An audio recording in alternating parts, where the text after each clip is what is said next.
Good morning, I'm Sfiso Zulu. Suspended Police Minister Senzo Mchunu assured Parliament that his directive to disband the Political Killings Task Team was for lawful reasons. Mchunu also says his decision to disband the task team was within his constitutional rights as minister, and at no point did he exceed his powers. He told Parliament's ad hoc committee investigating police corruption that task teams by design have a limited lifespan and have to be disbanded once they fulfill their mandate. Babalondenza reports. Senzo Mchunu was at pains as he tried to explain his decision to disband the task team and not informing the likes of National Commissioner Fanima Semola and KZN top cop Nhlanhla Mkhwanazi. He says his decision to disband the team, despite its successes, was not taken lightly and was also aimed at saving financial resources. Mchunu told the ad hoc committee that he was always on the right side of the law. And I believe that the decision to disband the PKT, as I've said, was for lawful reasons. It was not for unlawful reasons. Not at all. He says if a task team is established through a political decision, it should also be discontinued through the same method. If a political intervention can establish a task team, why can't the same political intervention be allowed when it comes to disestablishing? Mchunu will return this morning to continue his evidence. Babalondenza, Eyewitness News, Parliament. Government has offered assistance to Zimbabwe and other neighboring countries with the repatriation of people who died in a recent fatal bus crash. A long-distance bus traveling from Limpopo to Zimbabwe veered off the road in Makhado earlier this week, killing 43 people and injuring dozens more. While some of the deceased have been positively identified, others are still awaiting identification. Speaking after a cabinet briefing yesterday, Minister in the Presidency Khumbudzo Ntshavheni said that government is ready to provide support. Cabinet is saddened to note that this accident was unnecessary and preventable if the road traffic regulations were adhered to and enforced, and called on all road users, in particular public transport users, to obey the law by using only roadworthy vehicles, avoid overloading of both passengers and luggage, and driving safely.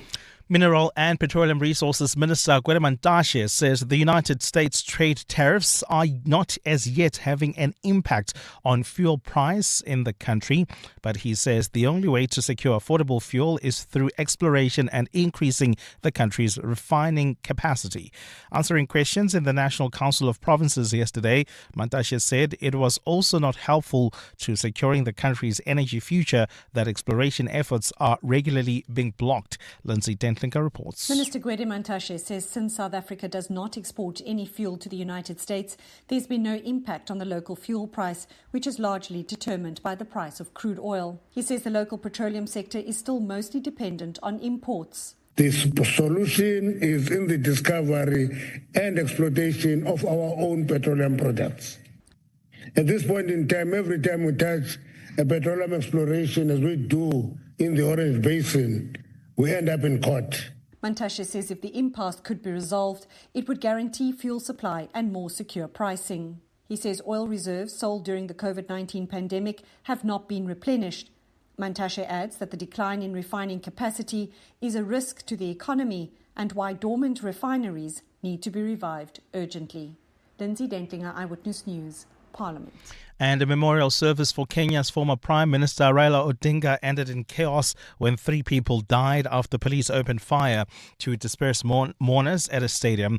Rights group Vocal Africa says the attack happened yesterday afternoon in the capital Nairobi, where tens of thousands of people had gathered to view the body.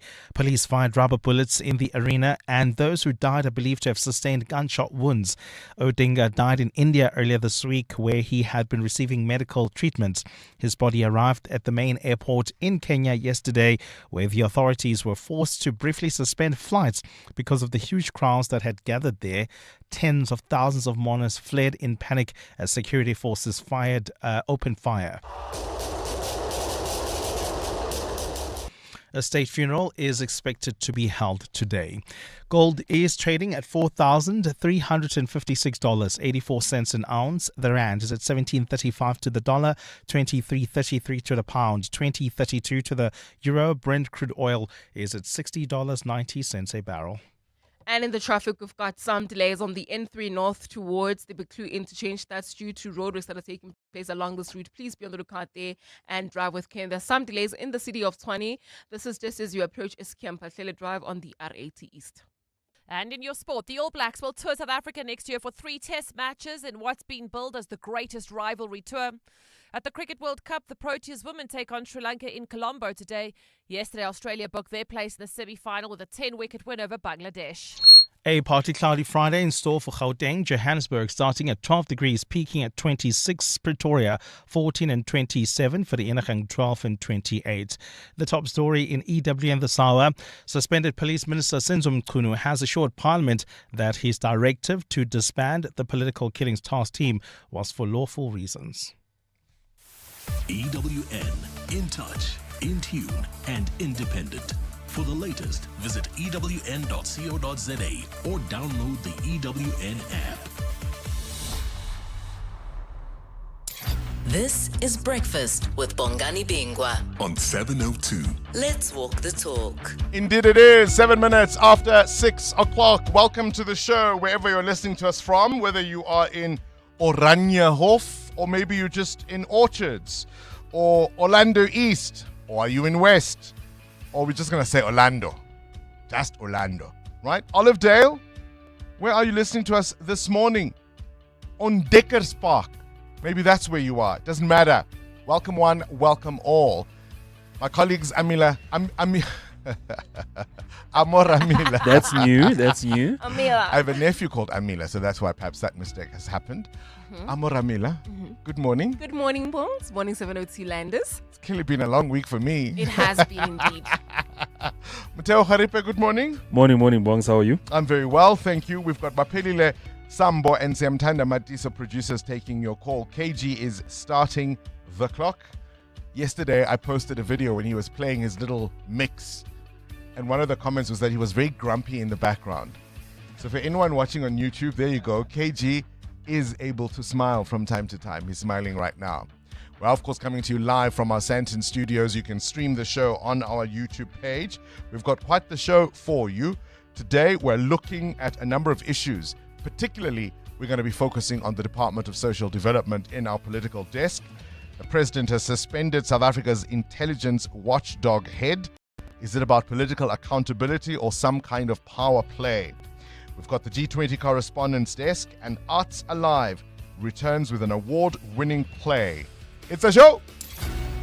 This is Breakfast with Bongani Bingwa On 702. Let's walk the talk.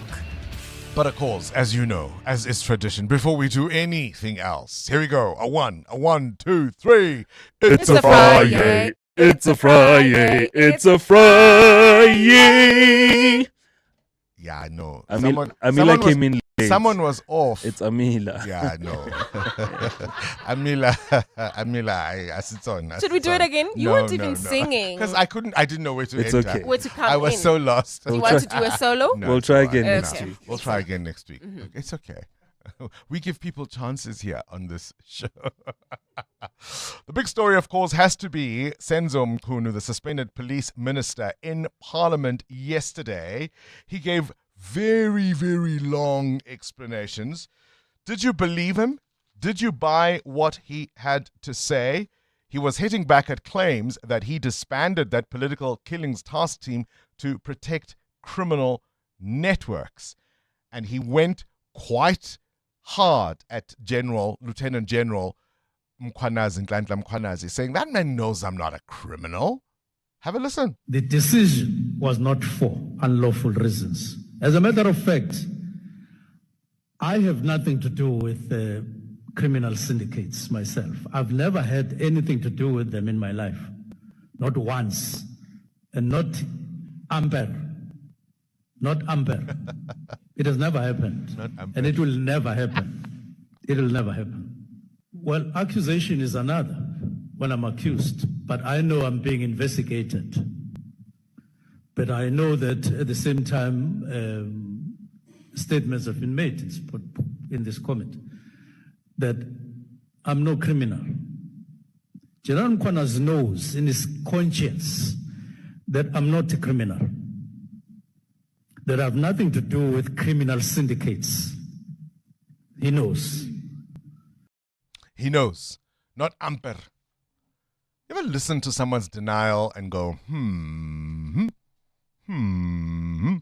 There was another moment, of course, where MPs were questioning him and they pushed back against some of his answers, particularly the EFF leader, Julius Malema, saying that he hadn't answered a specific question around whether or not he had met with some of these top officials, these top police officials who said that he did this summarily. So the question was, even if you knew this thing had to happen, did you at least meet with these officials? Because you remember, General Masimula, one of the things he said was that he was surprised at receiving that letter because he had been with Mkhunu just that week. And Mkhunu had not intimated this was coming at all. So he was pressed on that matter to say, all right, let's assume we're accepting that you're saying this thing had a final date. Did you at least meet with them to discuss this issue? His answer wasn't very clear, and the EFF leader, Julius Malema, pressed him on it. The question was not answered about whether did you meet Honorable General Masemola, yes, Khumalo, and Mkhwanazi. Not whether when it was formed, the president met them. That was not the question. The question was, did you meet General Masemola before we go to issuing of a letter? I think we didn't get the answer there. Now, I'll accept that and then respond by saying the meeting on the 1st of November, where I made remarks or statements of a policy nature. I don't know whether that has since been supplied to all of you. Those minutes, you will see who was there, and you will see which. The minutes of 1 November 2024. The distribution may not have taken place. Is that an answer? Is that an answer? Did you meet with them? Before you make this decision, did you meet with them? No, but there was a meeting on November the 1st. Those minutes will tell you who was there. Eh? Is that an answer? The evidence leader, senior advocate Norman Arendse, questioned why he did this in the first place. Because remember, that letter was sent with the police commissioner on leave. It was sent on the 31st of December. And it said, I want an interim report by the 20th of January, and then I want a final report by the end of January. Senior counsel advocate Norman Arendse says, was this reasonable as an ask? I'm sure if you give me... The instructions are clear. No, and it's not only clear, but it also seems to me, upon reflection, totally unreasonable that you give the National Commissioner, who's on leave, you said you knew he was on leave until the 14th of January, that you must give you a preliminary report by the 20th and a final report by the end of January. Was that reasonable? That's the question. What did you make of Senzo Mkhunu, the suspended police minister, appearing before Parliament's ad hoc committee about all of the matters that have been swirling around his name? You're with Bongani Bingwa. 7:02 weekday mornings, 6 to 9 a.m. 6:15. I've got a question. Our shout out this morning is simply this. What's the longest number of hours you've worked in a single shift at your employer? So I'm not talking about a service period. I'm not talking about the period that you've worked at that particular employer. I'm saying in one single day, what is the longest shift you have worked at your employer? And what was the reason? What was that was the explanation? Or are those hours pretty standard in your work, in your career? What's the longest you've worked in terms of number of hours for your employer? Muteo? I think 12 to 16 hours, and the 12 hours was at a logistics company. 16 was here, but it was under different circumstances. Here, because I was doing the morning show, then did something else, came back to do the money show.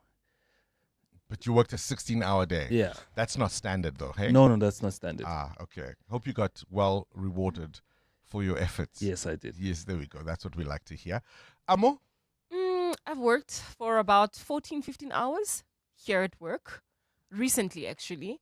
I had to pull in a double on the traffic desk because my colleague had an emergency. So, I mean, he's the one that usually takes over from me. If he can't come on the day, it's difficult to find a replacement. Yeah. So then I took over. And yeah, it was tiring. I have to be very honest. And then I you was came hungry back the the whole next day. day. I was hungry the whole day. There's food everywhere. Yeah, and I kept eating, but I'm just saying, it was just exhausting. That's just how you felt. Your body was Yeah. just saying, yo, is a whole lot. Right. Send us a WhatsApp voice note on 072 702 1702. We'll tell you why we're asking coming up. Let's walk the talk. 702. 17 minutes after 6 o'clock. The other story, of course, we need to pay some attention to is the mess that is unfolding at the Department of Social Development. Have you ever seen someone digging a hole and digging deeper and deeper and deeper and deeper to get themselves into more trouble? So we now know that the Director General of the Department of Social Development, Peter Netshipale, appointed just 7 months ago, is now facing charges of gross dishonesty, dereliction of duty, and bringing the department into disrepute. He got a letter, from the Minister, Sisisi Tolashe, giving him until the 20th of October to respond, warning that a failure to do so could lead to dismissal, a failure to take responsibility, that terse letter suggests. What's at issue? A number of issues. I mean, it's a real mess. You're going to have to come closer for this one. So firstly, it's understood that he was one of a number of candidates who had to take various tests, and he scored poorly. It's also understood officials in the department said to the minister, not this one. She went to cabinet and said, this one. Cabinet said, okay, for a year. He signed a 5-year contract. She went to Parliament earlier in the year and said, well, look, he's not, because people said, but hang on, part of the reason it had to be a year was that he's close to retirement age. And she said to Parliament earlier in the year, well, no, it's allowable because he's on a contract. He's not a permanent employee. So this retirement stuff doesn't apply. Last week, she says to Parliament, oh, it was a clerical error.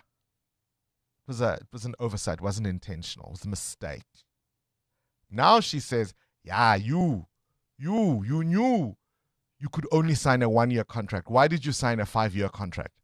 Now, I don't know how it works in the Department of Social Development, but at every place I've ever worked, I've never prepared the contract.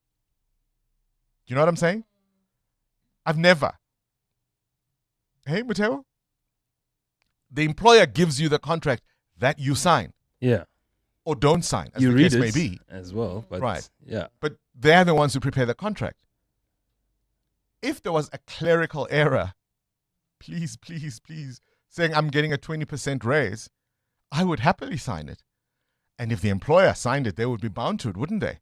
They can't come back and say there was a clerical error. Not least because she herself also signed said contract. But now she's blaming him. But wait, there's more to come. Breakfast with Bongani Bingwa on 702. Let's walk the talk. It's so messy, but we'll come to that in a moment.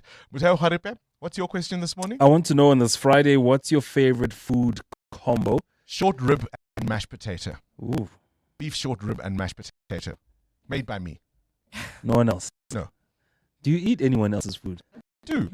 If you You sound like a very difficult customer. So my Come Dine With Me episode, my fellow contestants might disagree, but that's another matter altogether. Amo? Very simple bread and evo. That's a nice one. Toasted or it's okay. fresh. It's nice. Mm-hmm. It's favorite. It's her Yes, favorite. it's A my whole favorite. entire favorite. It's her favorite. Bread and evo. Guess whose house I'm 702. Weather. I was going to say, guess whose house I'm not coming to dinner. Avocado and toast, guys. You drive and you drive. Don't make it sound like that. No. Kutsha nansi avocado. Nansi toast. Imagine. And you know when you're invited, ne? You don't eat because You're saving your stomach must be ready. avocado and toast. All right, what conditions can you expect on this Friday? A partly cloudy Friday in store for Gauteng. Temperature starting at 12 degrees, peaking at 26. Pretoria, your high is 27. It's 28 in Vereeniging. That's the same for Cape Town there, where a fine day is expected. Gqeberha peaks at 22. Durban, 21. EWN Traffic. This Eyewitness News traffic is brought to you by Outsurance. SMS out to 45142 now, and you could save on your car insurance. If you don't, ask them for 500 Rand. Amo? Well, Bongani, peak time delays on the Mark 1 North between Boysons and the Car Street exit. There's also queuing traffic on the N1 North. This is just as you leave Eldorado Park towards the Deep Kloof interchange. Please be on the lookout there, about a 15-minute hold up. And then we've got roadworks taking place on the N3 North right near the Baklu interchange. Delays already coming out of Marlborough Drive. More updates coming up. Stay tuned. There's more EWN on air, online, and on the EWN app. 702. Add your voice. Have your say. Let's walk the talk. Bongani, I think our politicians are either acting stupid or they are stupid. Really. Imagine, Angaz. Yeah? So they told themselves that they're not going to answer the questions directly. Yeah? Yeah, ne? Cry my beloved country. Tarua Deep Kloof. Darua Deep Kloof, appreciate that voice note. Wait, Daru, wait. Before you get yourself upset, there's more coming. My son used to say, come I tell you about the Minister of Social Development. Good morning, Bongani and everyone in studio. It's a Friday. Don't botch it again, please. Anyway, I work 14-hour shifts. I work night shifts. I work at a clinic. And then on my day shifts, I work 10-hour shifts. So, yeah. Hi, Bongani. Great show as usual. Ask Ray White in December about the longest hours in a day. That's it. Quote from Don Park. Start your day with Bongani Bingwa on 702. Let's walk the talk. Spicy on a Friday. All right, things you need to know at this hour. I was telling you just a moment ago that the Department of Social Development's Director General, Peter Nechipale, is now facing charges of gross dishonesty, dereliction of duty, and bringing the department into disrepute. If you want to get the deep dive on this, by today's Mail and Guardian, Nkateko Joseph Mabasa has a really, really thorough breakdown of how we got here. For most of us, I think this would go back to the suspension of Lumka Oliphant. In fact, remember Ray White interviewing Lumka Oliphant on this very show after her suspension. What was that about? It is believed, and she denies it, of course, that she leaked information about that 3 million rand jaunt that Department of Social Development officials, including the minister, went on, to learn about how to be basically to run that department. And they apparently do this every year. And at one point, the DG told Parliament, actually, that was a modest amount. We could have spent much more. Anyway, that gets out there. Lumka Oliphant gets suspended. Then there becomes a lot of pressure on the minister. One of the issues is this contract for the Director General, Peter Nechipale, right? She took it to Cabinet, his name. Cabinet said, give this guy a year's contract. She signed a 5-year contract for the guy. She initially explained in July, when asked by the DA why this Nechipale had been given a 5-year contract when he was a year away from retirement. She replied at that time that in terms of the Public Service Act, because he's on a contract, this retirement age thing doesn't apply. Then that matter seemed to lie there. Until, of course, it emerged that he wasn't even the preferred candidate. He didn't score very well in some of the tests that they ran, but that's the name she took to Cabinet anyway. Last week, when she was before the Portfolio Committee on Social Development, she says, no, it was an error. It was a mistake. It was a clerical error. It wasn't intentional. She's now written him a letter to say, why did you sign it? When? Make it make sense. There's another mess. One of the issues he's accused of is being in charge of the hiring of a chief of staff, that 22-year-old who really didn't have any experience whatsoever, right? She only reportedly had 1 year of work experience, and had worked previously as a volunteer. That's this person who was catapulted into being the chief of staff of the minister. It also happens that she, the 22-year-old, her name is Lisedi Matileja, is a niece of one of the minister's favored advisors. You know, the one that the Sunday Times, was it the Sunday Times? I can't remember if it was the Sunday Times or Daily Maverick. One of the publications showed us those SMSs, those WhatsApp messages, love exchanges between the minister and this favored advisor. But she's still there. She's still there. She's not suspended. At least 3 people have died in Kenya after police fired gunshots and tear gas at a stadium where mourners had gathered to view the body of the former Prime Minister Raila Odinga.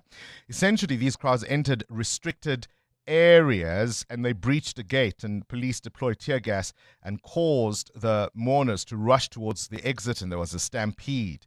Odinga, of course, remains a towering figure in Kenyan politics. How well do you know your neighbors? I mean, could your neighbor hide a secret? Like a big secret. And would you know? In the Worldview today, Adam Gilchrist is going to tell us of a chilling story out of Poland. A 42-year-old woman has been discovered alive after being imprisoned for 27 years by her own parents, who had long ago claimed she had vanished. How well do you... Could that happen? Could that happen in your neighbor's house? Would you know? Yo, guys, the people we live with. Greece's parliament has greenlit a highly controversial labor bill sparking nationwide strikes and heated debate. The legislation will essentially permit a 13-hour workday, a move government says is aimed at modernizing the labor laws of the country, but critics are having none of it. Syriza, the left-wing opposition, has slammed the measure as a legislative monstrosity.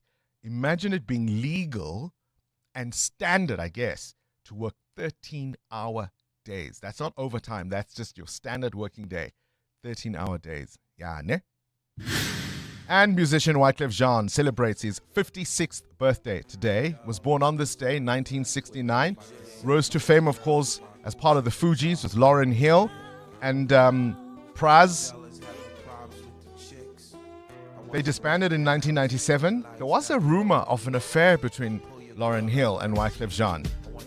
He's had amazing hits as a solo artist. Gone Till November, 911. My favorite, of course, was his production of Whitney Houston's My Love Is Your Love. Happy birthday, Wyclef Jean. 702. The newspapers. The newspapers, Swisa Zulu, did you see what I did there? Good morning. I kind of cheated. I looked at this whole CC. You know what we should say? Yeah. See. Wow, really? Right? That's all you can say. See. Do yourself a favor and get the Mail and Guardian today. Yeah. Absolutely great deep dive. What Yeah. have you got? Still the Mail and Guardian. They've got this in brief page on page 2 where they just explain a lot of issues that are happening internationally. And one of those is about how a foreign minister from Afghanistan who's representing the Taliban got himself in hot water with women journalists in India. So he held a press briefing. This was his first diplomatic visit to India representing the Taliban. And he held a press briefing, and in this press briefing, they did not invite women journalists. And 3 days after that first briefing, he held another one where the female journalists made their presence and asked him questions and asked why were they excluded, and he blamed it on a technical error. You see, this is a universal thing. Clerical error. On a technical error with his communications team. And the women journalists were basically saying that, look, you say as a Taliban, you've turned over a new leaf. This is a new dispensation in Afghanistan and you want to include women, yet you are in another country excluding women journalists and you're blaming it on a technical error. It doesn't make it look good, make it make sense. Was a clerical error. Those are the newspapers. EWN. Swiso Zulu, you'll forgive us. We're a little late for news, but it's a clerical error. Mateo, you're asking us about our favorite food combos. Vetkoek and mince. I like that one. I'm not sure about the avo and toast. I mean, it's nice, but favorite food? Slap chips. And a Russian. And a Russian. And a Russian. That passes. Yes, that can pass. Okay. What prompts the question? Bongani, two giants in the South African food industry are trying to create a new food combo.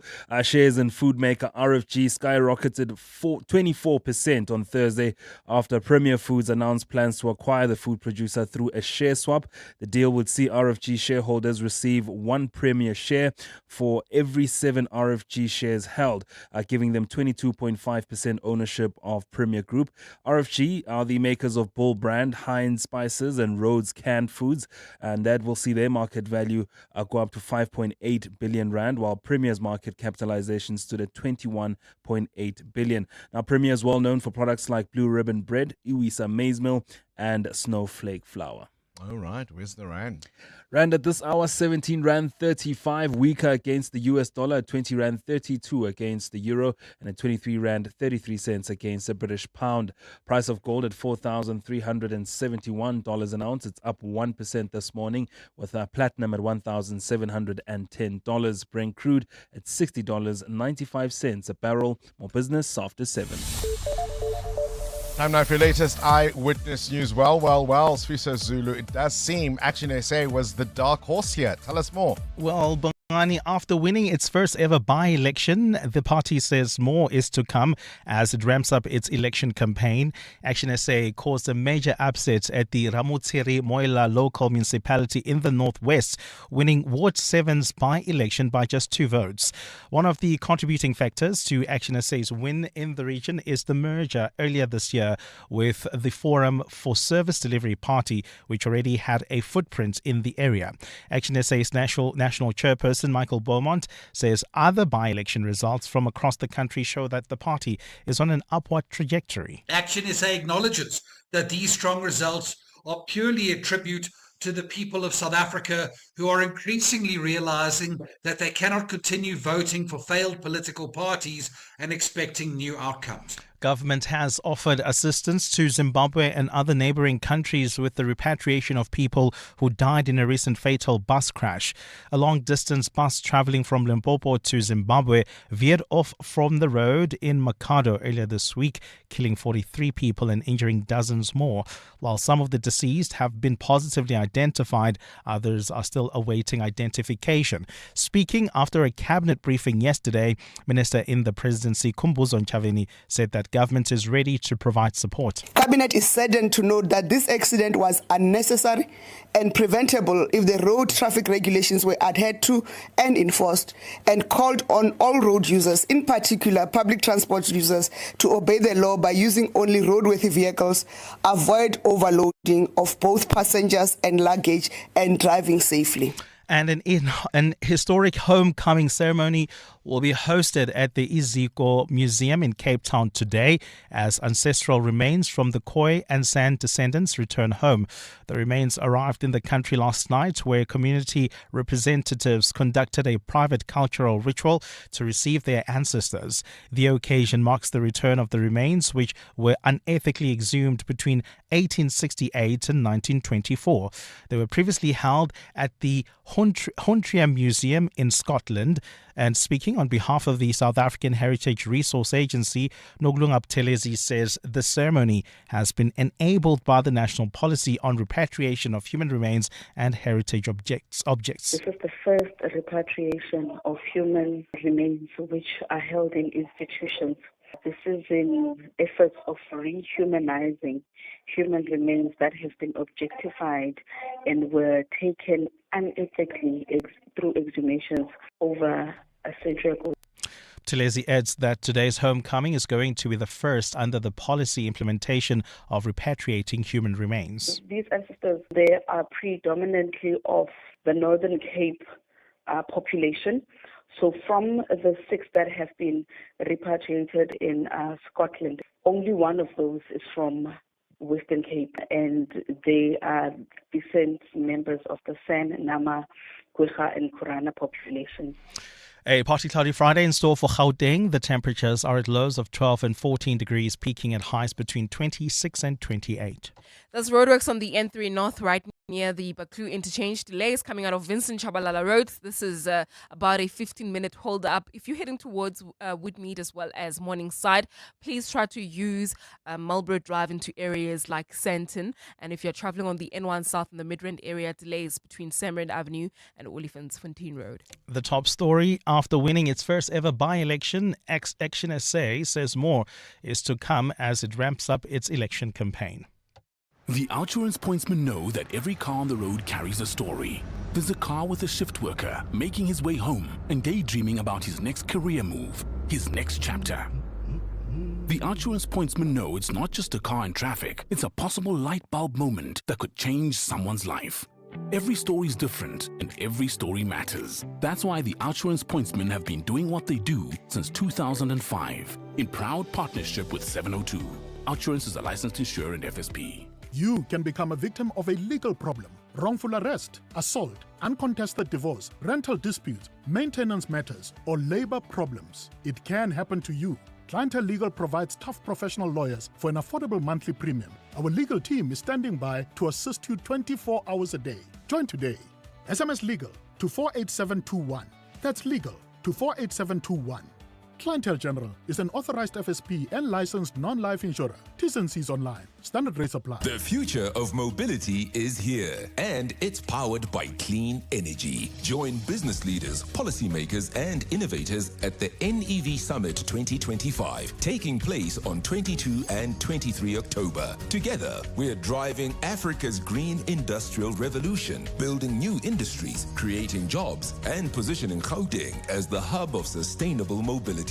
Visit evsummit2025.co.za to learn more. The NEV Summit 2025, driving Gauteng towards a green automotive economy. Calling all wedding planners and venues, restaurants, conference centers, and hotels. Do you need tables and chairs? Home in One has it all. Do you need cutlery, crockery, table linen, and restaurant equipment? Home in One has it all. Do you need tents, gazebos, or umbrellas? Home in One has it all. Affordable prices, the latest trends, with 2 branches in Pretoria and Johannesburg. Shop online at homein1.co.za because we're your number one choice. Home in One has it all. As disasters grow more complex, training must grow smarter. And that's why the University of Johannesburg is launching Africa's first ever Advanced Rescue Simulation Center, a world-class facility designed to prepare responders for real-life emergencies. So catch the Clement Manyatela show live from UJ's Doornfontein campus today as we bring you all the highlights and insights from this groundbreaking launch. The future of rescue begins here. Don't miss it on 702. 702. WhatsApp Bongani on 072 702 1702. Good morning, 782. It's a Friday. Oh, my longest hour I worked was 17 hours in my interior career, and that was hectic, eh? Well, my boss did admire me because we both worked together that night because we needed to finish the showroom for deco ahead of time. So that was an awesome time. Well, there was no much of a reward, but yeah, the appreciation was there. Nothing extra pay or any such things. We have to work. I was around 18 years old that time. So yeah, that's my story. Good morning, Bongani and team. You're in the highest office on land. It's normal to work from 7 o'clock to 11 p.m., 10 p.m., 14 to 15 hours, especially when these events that have to be prepared for. Thank you, Nswaki. Morning, team. The longest hours I've worked was 16 hours. We had a new computer program downloaded or whatever on our system, and it didn't quite work. So for 2 or 3 days we were there, but we couldn't work. And when they finally figured it out, all the data and the month end and all that had to be done. So I was at work 6 o'clock in the morning, and I only left at 10 the evening. So yeah, that was a long day. That was about 2 or 3 days, and luckily it was just before the weekend, so I could have a good rest. Suzette, Pretoria. Suzette in Pretoria. So how would you feel then about a standard working day being 13 hours? So you don't get overtime after 8 or 9 or whatever it may be. 13 hours would become standard. That's the situation in Greece, or at least the parliament there has greenlit this labor bill, and there have been nationwide strikes and heated debate. So whether it sticks, I don't know, but the legislation would permit 13-hour working days in Greece. Would you welcome that here? What do you think Kosatu would say? Yes, girl. Avo and bread. Simple as that. You and I can be besties. I've been eating avo and bread. My colleagues are tired of me. That's my food. Every day, anytime. I love avo and bread. So off air, I'm going to expose you. Yeah. Amma says to me, because we're talking about favorite food combos, and Amma's favorite food, like favorite, not something she likes, not something she thinks, oh, that's nice. She says, this is her favorite food combo. So I'm like, you're going to invite us to eat bread and avo. She says, why would you tell the people? I'm like, what? It's your favorite, right? I might make my favorite, short rib and mash. That's my favorite. I can see how I would invite people to come and eat my favorite. Cindy Paluta, your favorite food combo? No, I'm not going to do this game because are we talking about favorite food combos? Because now you're going to judge me about being invited to eat that as opposed to just, I'm just enjoying it in silence. Okay, tell us How the do one you do the enjoy. ever? With a bit of, what, olive oil? Olive oil. But that's if I'm home. If I'm in the office and I'm having bread and ever, there's no that. There's just salt and pepper, black pepper. So, and we grew up on this, and everybody always knocks me for it, but it's actually quite delicious. Ever with a bit of sugar on some toast is delicious. I know all of your faces went. We've never considered Evo with sugar. Wait. But if you are going to try it, a fresh slice of white bread with a little bit of sugar, add a little bit because it's gonna be new to your palate. You don't want to shock your palate. Yes. It is delicious. So I only started eating. For me, Evo was weird in a salad until I was like in my early 20s. I've got the perfect Cindy Paluta response to all of that. Yeah, ne? EWN Sport. All right, Cindy. No rugby championship next year, but Yeah. that doesn't mean we won't be happy. So this is the story that broke yesterday in our 8:30 bulletin. Remember, the rugby championship is being done away with for 2026 and 2030. And the news said, but then what's going to happen? And guess what? It was revealed last night. Rugby's greatest rivalry tour between the Springboks and All Blacks now confirmed. New Zealand will play the Boks at Ellis Park, Cape Town and FNB Stadium after they've played the four franchises, the Stormers, Sharks, Bulls and Lions. Bok captain Siya Kolisi. One of the biggest touch matches in world rugby, and it's exciting to have New Zealand come to South Africa for three games. These are the tours that we've only heard of. We've never been there physically as a team, so to experience this for the first time where it's similar to a Lions tour, it's exciting for us as a group, and I think it's exciting for New Zealand too, so we're really excited for it. Which one will be the most exciting? Ellis Park? But FNB though, because the crowds will be bigger. I think right? both. We're going to both. Yo. There will also be a fourth test in case neither of those tickle your fancy, to be played at a neutral venue, but that venue hasn't been announced yet. What's the neutral venue? An international neutral venue. So you'll play overseas somewhere. It'll probably be like London or something like that, right? The Boks will reciprocate the tour then in 2030. They will go to New Zealand, and the Rugby Championship will return for 2027, 28 and 29. At the Women's Cricket World Cup, the Proteas are playing Sri Lanka today with rain forecast in Colombo. It's the Proteas women's first game in Sri Lanka at this tournament, as previous games have all been in India, Berlin and Kululeko Mlaba. No changes, just doing the same thing, one thing that I normally do best, and just sticking to my good lines and length, and the rest will take care of itself. Yesterday, Australia booked their place in the semi-finals after thrashing Bangladesh by 10 wickets to the Alyssa Healy unbeaten 113 and Litchfield on 84. In tennis, at the Six Kings Slam exhibition, defending champion Yannick Sinner beat Novak Djokovic 6-4, 6-2, setting up a repeat of last year's final with Carlos Alcaraz. Alcaraz, who withdrew from the Shanghai Masters with an ankle injury, beat Fritz 6-4, 6-2. And live golf from the India Open, where Brian Harman and Tommy Fleetwood lead in the second round, both on 9 under through 10 holes, one ahead of overnight leader Shane Lowry. The higher South African, Casey Jarvis, 3 off the pace, while Rory McIlroy will start his second round 6 off the pace on 3 under.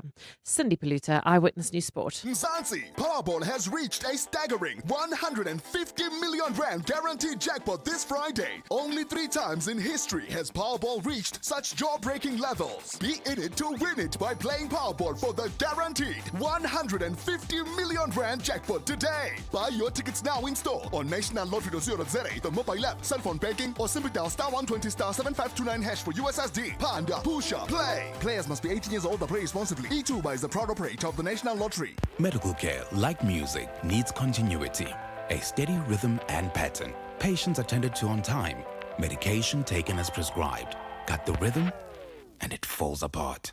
Right now, global funding cuts are restricting access to healthcare.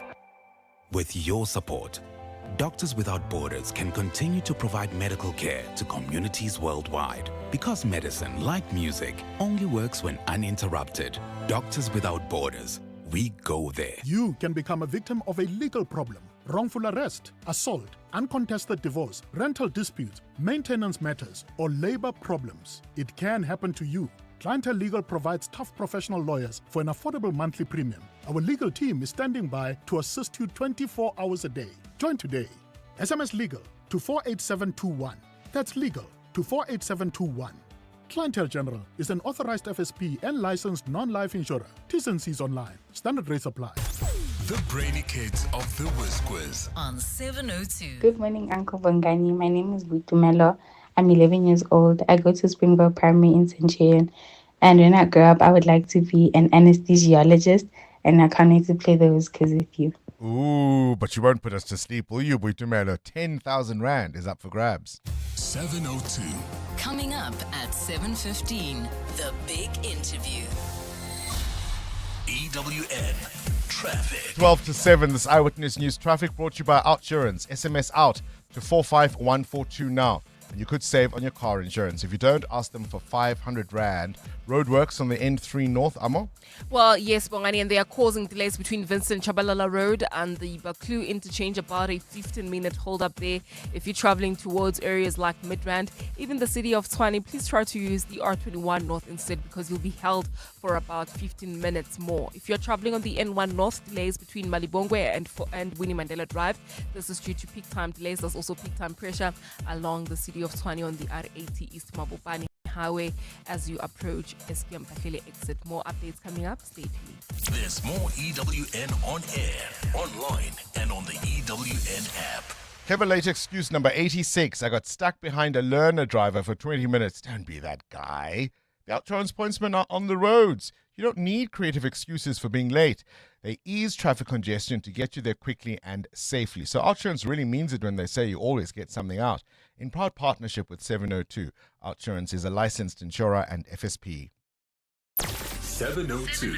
Serving the 702 family in 702 land, including those of you in Henley on Klip. Henley on Klip, south of Johannesburg, is located on the banks of the Klip River. The village was established in 1904 by Horace Kent, the area reminding him of his hometown in England, Henley on Thames. Henley on Klip is home to the Oprah Winfrey Leadership Academy for Girls, providing education and opportunities for young women. 702. Let's walk the talk across 702 land, including Henley on Klip. It's time to hit the streets and show what you're made of. The Discovery Vitality Chicken Run, flavored by Nando's, is on Saturday, 8 November at 5 p.m. And it's pure city magic, reimagined, revitalized through Josie My Josie. There's 5 kilometers for fun, 10Ks for bragging rights. You're not ready? Come on, if you sprinted for a taxi, dodged potholes, climbed stairs when the power's out, you're trained. Getting there will be easy. The Gau train to Park Station, then a free Prasa train to Ellis Park. Lace up, show up, and enter now at racepass.com. Feel the rhythm of summer at the Old Mutual Music in the Gardens, featuring Mikasa and Jazeel Brothers, live on Saturday, 25 October at the Walter Sisulu Botanical Garden. Experience soulful sounds, sunshine, and good vibes in one of Joburg's most beautiful settings. Get your tickets now at webtickets.co.za. Proudly presented by Old Mutual, 702 and Breakout Events. Checkers Extra Extra Weekend is back. For 3 days only, save extra on deals like Dower Egbert's Instant Coffee 200 grams for 149 Rand. Save 66 Rand. Housebrand 2-ply toilet rolls 24-pack, 2 for 249 Rand. Save 91 Rand. And Ariel Liquid 2 litres or capsules, 14, 21 or 30-pack. Buy any 2 and get a third free. Save 120 Rand. Valid this weekend only at Checkers, while stocks last. Coming up in the next hour, what's the question? Brought to you by Outsurance. 3,000 Rand is up for grabs. For 1,000 Rand, you send us an answer based on something you heard on the show. WhatsApp us your name and the answer to 072 702 1702. Then later, someone will ask a question to get to your answer and they'll win 2,000 Rand. SMS out to 45142 now and you could save on your car insurance. Who is the whizziest of them all? It's the Whiz Quiz on 7. Up next, the political desk, but let's give away some cash, shall we? Our contestant today is 11-year-old Buitumelo, who goes to Springvale Primary, comes from Centurion. Buitumelo, are you ready to play on this Friday? Yes, I am. Yes, you are. KG, start the clock. Spell the word correct. CORRECT. Correct. What is the fourth vowel in the alphabet? I. It's O. Which ocean would South Africans cross to visit Australia? Pass. Indian Ocean. Which word means strong? Robust or feeble? Robust. Correct. True or false? All 4 sides of a rectangle are the same length. False. Correct. Which word is a verb? Jump or table? Jump. Correct. Complete the title of the book written by Lewis Carroll, Alice's Adventures in what? Pass. Wonderland. In which province is the Two Oceans Marathon run every year? Pass. Western Cape. True or false? The country Lebanon does not have, I cannot complete the question, but if a rough one there for you, Buitumelo, you walk away with 400 Rand. 4 correct answers, $100 for each correct answer. Of course, if you got all 10, you'd win 10,000 Rand. The Brainy Kids of the Whiz Quiz On 702. 702. The political desk. 7 to 7 onto this now. Blink it and you miss it. Isn't that the typical news week in South Africa when it comes to our politics? So many headlines, so many politicians implicated in all kinds of murky issues. We've invited the independent political analyst Asanda Mwasheng to join us this morning. Asanda, welcome to 702 Breakfast and thank you for your time. Good morning, and thank you so much for having me. Let's start with one of the most, it's almost farcical, isn't it? What's been unfolding at the Department of Social Development. I don't know about all the places you have worked, Asanda, but wherever I have, and you might relate to this, typically it's the employer who gives you a contract that you must sign. How is it then that the Minister of Social Development has placed charges against her Director General for signing a contract her department offered him, which she also signed? Yeah, I think it's fascinating. It's a fascinating case because on the one hand, either the department and particularly its HR is completely incompetent and made this huge mistake of giving someone 4 years of a contract that was 4 more years of a contract that was supposed to be a year. Or the minister, and also the minister really has no clue what's happening in her department if somebody's supposed to get a 1-year contract, but they end up getting a 5-year contract. And so either way, it's actually not a good thing. It's not a good showing of the minister. And this is the same minister that has been accused of appointing somebody as chief of staff who is allegedly related to an advisor who is also allegedly closer than professional ties to her. And so this is a minister, you remember that one of the biggest scandals that's come out is that they started off by putting through a disciplinary hearing. They spoke, one of the heads of communications, Lumka Oliphant, and of course that seems to have led to the latest case of all of these scandals coming out, which have also brought a lot of questions into what kind of qualifications do our ministers actually have? How competent are they actually at their jobs? Or are we just sitting with like anybody? Basically, it's all vibes at this point. Anyone can be the minister in the ANC, it seems. Asanda, I think your interpretation is generous because the Mail and Guardian has reminded us that in a Q&A session in the Portfolio Committee of Social Development in July, when she was asked about that 5-year contract, the minister said, in terms of the Public Service Act, employees on a contract are not regarded as permanent. Therefore, actually, this was allowed, she said in July. You remember last week she said it was a clerical error. It wasn't intentional. And now she's charging the DG for the same thing. I mean, why is it that our ministers don't understand that misleading Parliament is a big deal? Well, it's not that they don't understand, it's that there are no consequences. You know, I've been speaking many times about the fact that parliamentary transgressions that happen at Parliament, ethical transgressions, don't seem to get punished. There aren't any sanctions that actually get put forward, whether we're talking about this minister or we're talking about Senzo Mchunu, who said, he doesn't know Brian Mokgotsi, and then came out and said, oh no, they were friends, and changed his story. So there doesn't seem to be a respect for the fact that you are under oath in Parliament, you take an oath to be there, and therefore there's an assumption that you're going to speak the truth when you are speaking in Parliament. But, that doesn't seem to be something that politicians care about because there are no consequences or any accountability that takes place. Let's talk about the ANC. Their bank accounts are frozen?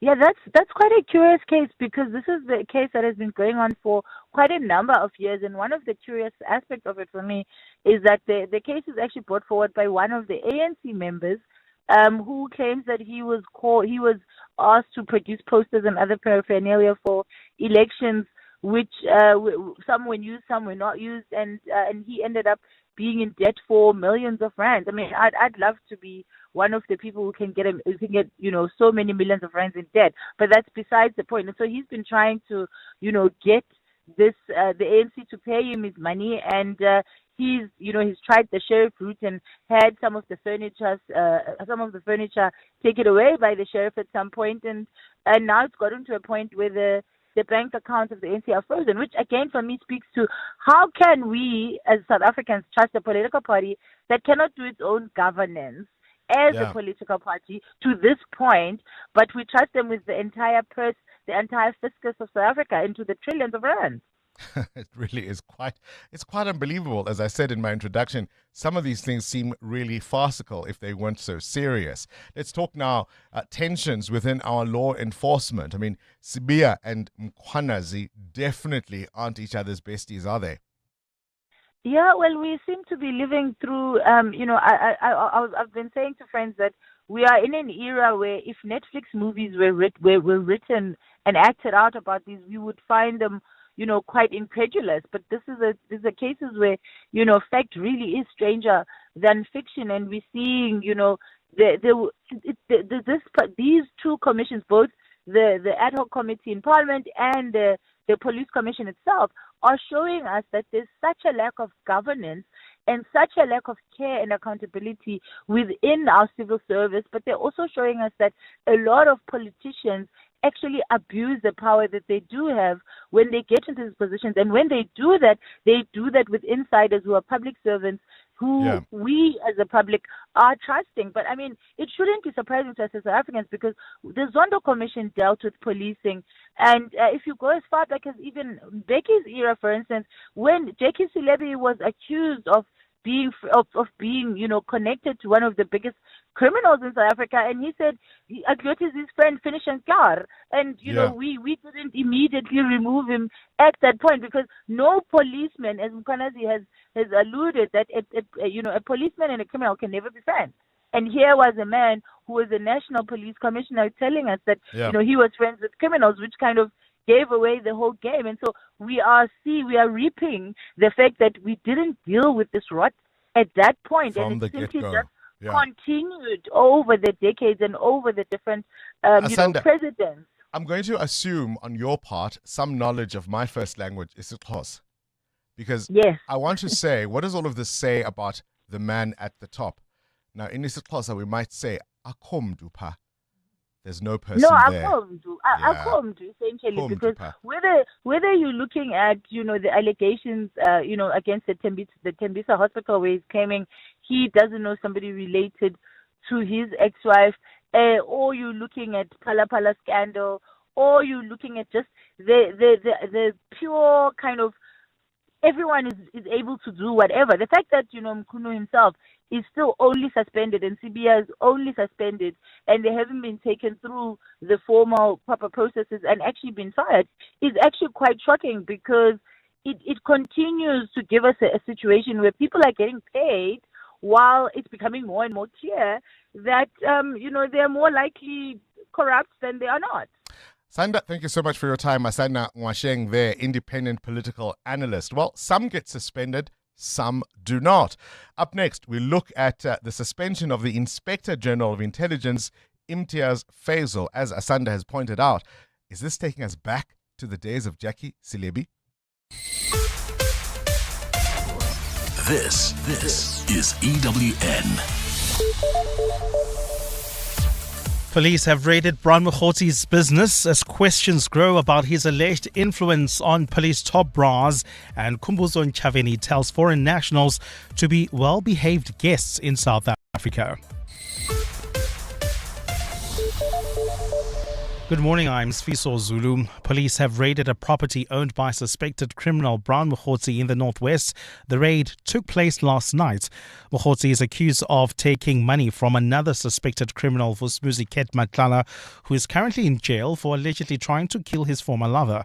KZN Police Commissioner Nhlanhla Mkhwanazi claimed that both men have links to Police Minister Senzo Mchunu, who faced an ad hoc committee in Parliament yesterday to answer questions about the scandal. Mkhunu has also defended a decision to de-establish the KZN Political Killings Task Team and has denied that it was done at the instruction or for the benefit of suspected criminals like Mokhotzi and Matlala. Babalondenza reports. Senzo Mkhunu was at pains as he tried to explain his decision to disband the task team and not informing the likes of National Commissioner Fanima Semola and KZN top cop Nhlanhla Mkhwanazi. He says his decision to disband the team, despite its successes, was not taken lightly and was also aimed at saving financial resources. Mkhunu told the ad hoc committee that he was always on the right side of the law. And I believe that the decision to disband the PKT, as I've said, was for lawful reasons. It was not for unlawful reasons. Not at all. He says if a task team is established through a political decision, it should also be discontinued through the same method. If a political intervention can establish a task team, why can't the same political intervention be allowed when it comes to disestablishing? Mkhunu will return this morning to continue his evidence. Babalondenze, Eyewitness News, Parliament. Electricity and Energy Minister Ramaphosa Ramaphosa says the only way to stop load reduction is through the mass installation of smart meters, facing criticism in the National Council of Provinces yesterday over the impact the outages are having, mostly in poor communities. Ramaphosa said that this was unfortunate, but it's where electricity demand is high and where illegal connections are widespread. He adds that pushback from criminal networks within Eskom and municipalities will make it difficult to stop load reduction entirely within the next 12 months. Lindsay Dentlinga reports. Minister Ramaphosa says load reduction is necessary to protect infrastructure that is being overburdened by illegal connections. He says the plan to counter this is to install more than 6 million smart meters by 2029. Smart meters will enable real-time management of network demand, detection of energy theft, and improved customer load balancing. Ramaphosa says while technically Eskom is able to stop load reduction by the end of next year, the resistance it's expected to encounter from communities has pushed the deadline out to March 2027. It's a network of these delinquent, parasitic, and rent-seeking individuals. Some of them will be found in Eskom, and some of them will be found in municipalities. Ramaphosa says the department will vigorously try to dissuade communities, particularly in peri-urban areas, from relying on stolen electricity. Lindsay Dentlinger, Eyewitness News, Parliament. Cabinet has warned that the apparent smuggling of medication into Zimbabwe will further hinder government efforts to make public healthcare facilities accessible to foreign nationals. The executive has raised concern over what seems to be a new syndicate stealing essential medicine and illegally transporting it to neighboring countries. This came to light earlier this week when boxes containing ARV medication and other pharmaceuticals were found at the scene of a fatal bus crash in Limpopo. Speaking to journalists after a cabinet meeting yesterday, Minister in the Presidency Khumbudzo Ntshavheni said that the medicine appears to have been stolen from public healthcare facilities. Alfara Mushwana has more. Over the past 3 months, public healthcare facilities have become increasingly tense, with groups like Operation Dudula blocking access for foreign nationals. The government has been working to calm the situation, emphasizing that no one may be denied access to healthcare services. But Minister in the Presidency Khumbudzo Ntshavheni has warned that the emergence of an apparent new syndicate, which involves smuggling ARV medication to neighboring countries, will only worsen hostilities. Unfortunately, the proof that confirms brazen theft of medicines from the government clinics do not assist efforts to restore conditions for foreign nationals to access public health care in South Africa. The South African Health Products Regulatory Authority requires that pharmaceuticals be transported under strictly controlled temperature conditions. Alpha Ramshwana, Eyewitness News, Pretoria. And a memorial service for Kenya's former Prime Minister Raila Odinga ended in chaos when 3 people died after police opened fire to disperse mourners at a stadium. Rights group Vocal Africa says the attack happened yesterday afternoon in the capital Nairobi, where tens of thousands of people had gathered to view the body. Police fired rubber bullets at the arena, and those who died are believed to have sustained gunshot wounds. Odinga died in India earlier this week, where he had been receiving medical treatment. His body arrived at the main airport in Kenya yesterday, where the authorities were forced to briefly suspend flights because of the huge crowds that had gathered there. Tens of thousands of people fled in panic as security forces opened fire. A state funeral is expected to be held today. Gold is trading at $4,356.84 an ounce. The rand is at 17.35 to the dollar, 23.33 to the pound, 20.32 to the euro. Brent crude oil is at $60.90 a barrel. And in the traffic, we've got delays in the city of Tshwane Centurion along the N14 East towards the Brockfontein interchange, while traveling on the R80 East, delays towards Eskom Pahlele exit. This is due to peak time pressure. And in your sport, rugby's greatest rivalry confirmed. The All Blacks will tour South Africa in August next year. The Proteas women head to Colombo to take on host Sri Lanka at the Cricket World Cup today at 11:30. And Adidas confirmed as Bafana and Banyana's new technical sponsor on a 3-year deal. A partly cloudy Friday in store for Gauteng. Johannesburg is at a low of 12 degrees, peaking at 26. Pretoria, 14 and 27. Vereeniging, 12 and 28. The top story in EWN this hour. Police have raided a property owned by a suspected criminal, Brown Mukhotsi, in the northwest. EWN, in touch, in tune, and independent. For the latest, visit ewn.co.za or download the EWN app. This is Breakfast with Bongani Bingwa on 702. Let's walk the talk. 9 minutes after 7 o'clock, you're listening to 702 Breakfast on this Friday. It is, of course, the 17th of October, the year of our Lord 2025. Lots on the go, lots in the news at the moment. This name, Brown Mukhotsi, a police raiding a property he owns in the northwest. This is somebody, of course, you'll remember, the suspended police minister initially denied knowing and then has since actually said, yeah, I do know him. This is the same person who appeared to have information about decisions that had either been taken or were pending. In fact, there are even WhatsApp exchanges where he is assuring criminal associates that certain actions were about to be taken. What actions might those be? Well, they also include the suspension of that political killings task team, which the suspended minister Senzo Mchunu was defending in Parliament. Before he spoke, of course, you'll remember that we also had the number 2 cop in the country, General Shadrack Sibia, and he spoke at length about why this wasn't necessarily a bad idea. It's been, kuningi, as the kids say. I want you to hear Senzo Mchunu, the suspended minister, saying that since that press conference by the KZN Police Commissioner, he has been reeking of Nhlanhla Mkhwanazi.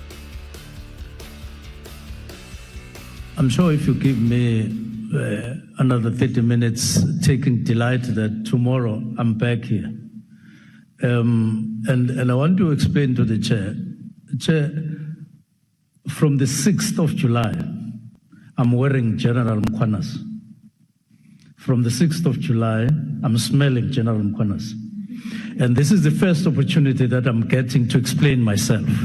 And I'm going to do justice to that. And I'm pleading with you to give me the opportunity to do that. Considering as well that he has gone to the commission for quite a long time, piling the accusations and so on. So I'm responding to those. On a point of order. This was, of course, in the context where he misunderstood. They were taking a break, and he was saying, give me all the time. This man has been speaking everywhere. Press conferences, Madlanga Commission, he's been here. I want as much time as he has to be able to explain myself. And, of course, you can hear Julius Malema there interjecting, saying, no, we're just taking a 20-minute break. But one person who was not impressed with what Police Minister Senzo Mchunu had to say is the criminologist, Professor Kholofelo Rakubu. She was speaking to the SABC yesterday and says the police minister doesn't seem to understand his role.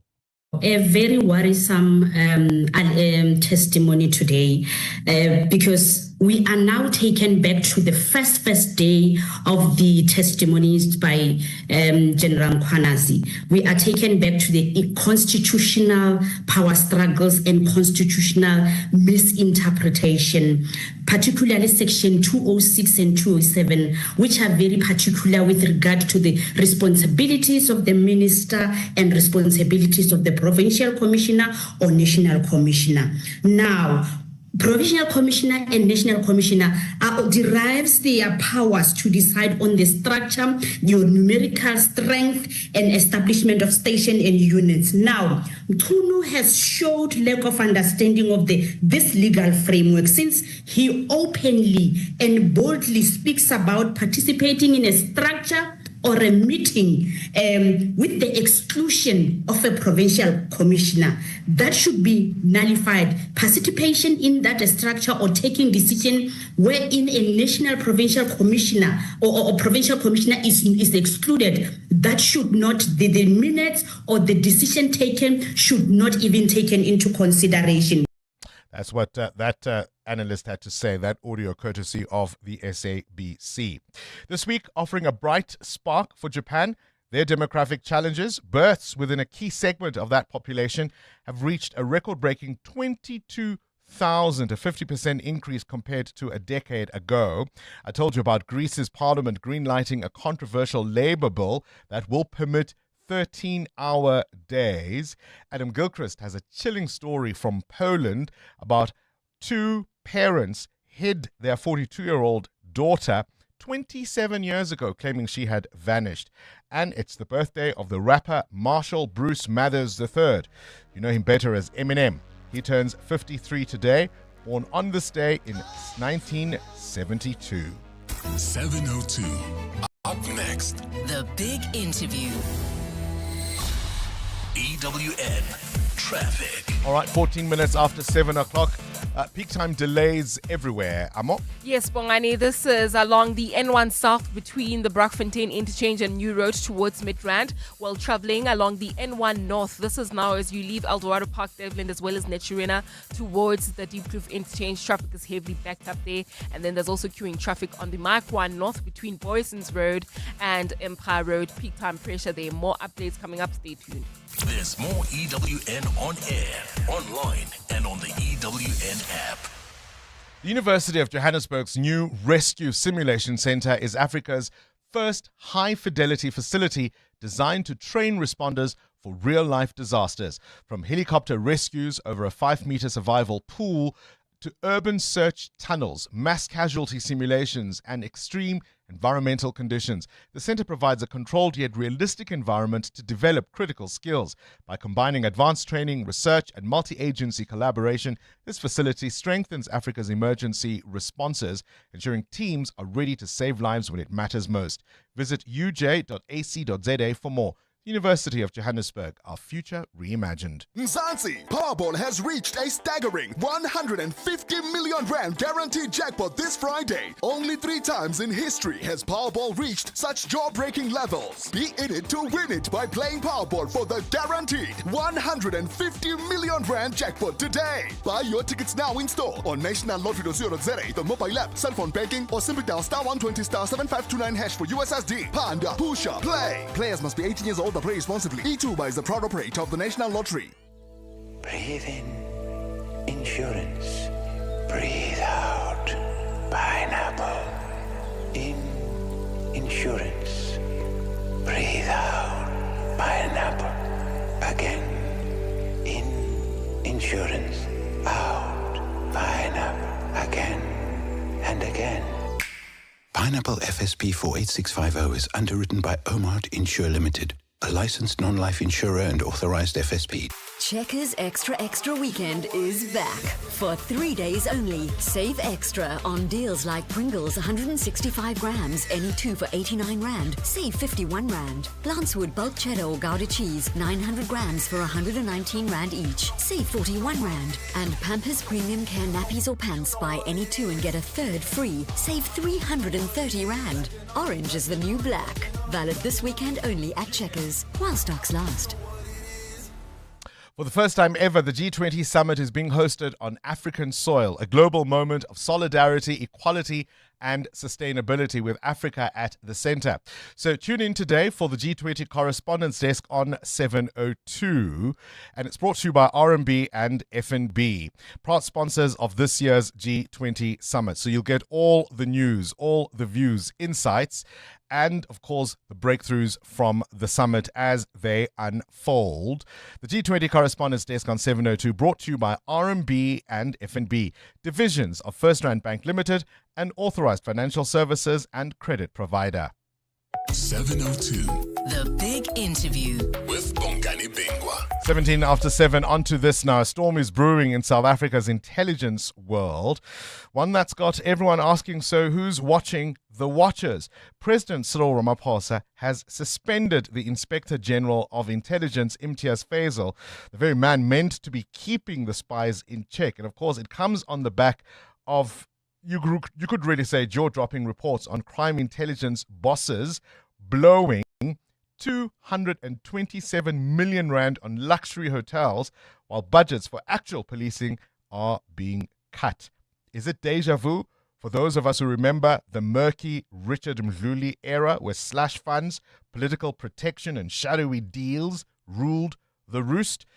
Is this suspension a step towards accountability, or is there something else at play here? We've invited News 24 assistant editor but also author Peter Du Toit to talk to us about all of this. Peter, always a pleasure to have you on the show. Thank you so much for your time today. Good morning, Bongani. It's good to be with you. Deja vu?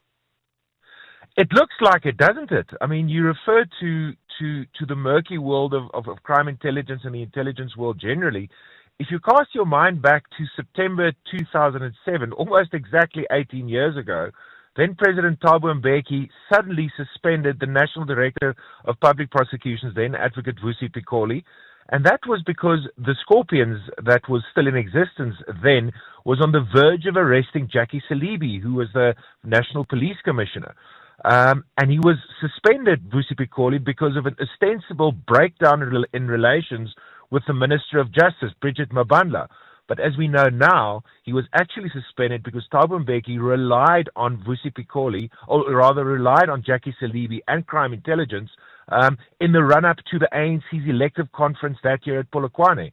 So that was an instance of crime intelligence, of the police being drawn into internal ANC faction fighting, and it looks to me to be the same again. You've got the Inspector General of Intelligence, who looked into allegations of malfeasance and corruption at Crime Intelligence Today. He produced a report which recommended action against the National Police Commissioner, which recommended action against the head of Crime Intelligence, and all of a sudden the IGI is suspended after he recommended action. So this does, I think, given our history, we need to ask these questions, Bongani. It's a bit tricky because you could argue that the very nature of intelligence means operations aren't going to be open for public scrutiny, how money is spent, who is investigated, all of that by nature of what they do isn't going to be open to that kind of scrutiny. Absolutely. Look, the point of departure, let's just quickly unpack this. So you're absolutely correct. Intelligence in this country and in the world, by its very nature, is something that happens in the dark. It's opaque, because of the intelligence, the nature of intelligence gathering, whether it is at SSA level, international level, or domestic level around crime and so forth with crime intelligence. It needs to be defended, protected. It needs to be protected from prying eyes. So that's why you have an Inspector General of Intelligence. It is a position akin to that of a judge. The law that governs that demands the IGI to be above scrutiny, to be someone of impeachable conduct and integrity, and it is like that because that person is responsible on behalf of the rest of us to do oversight over intelligence structures, whether that is the SSA or crime intelligence. Now, the problem there is that there is no oversight, for example, in Parliament over the IGI or the activities of the IGI. Similarly, the Joint Standing Committee on Intelligence in Parliament, which looks at intelligence issues, always meet behind closed doors. They aren't an open parliamentary committee like any other committee, so we don't know what type of oversight they do provide over intelligence services.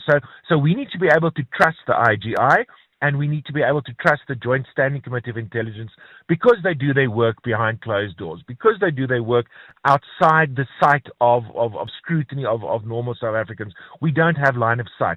But in this instance now, the IGI, who is the person responsible for oversight on behalf of all of us, has now been removed by the president, and we don't understand why.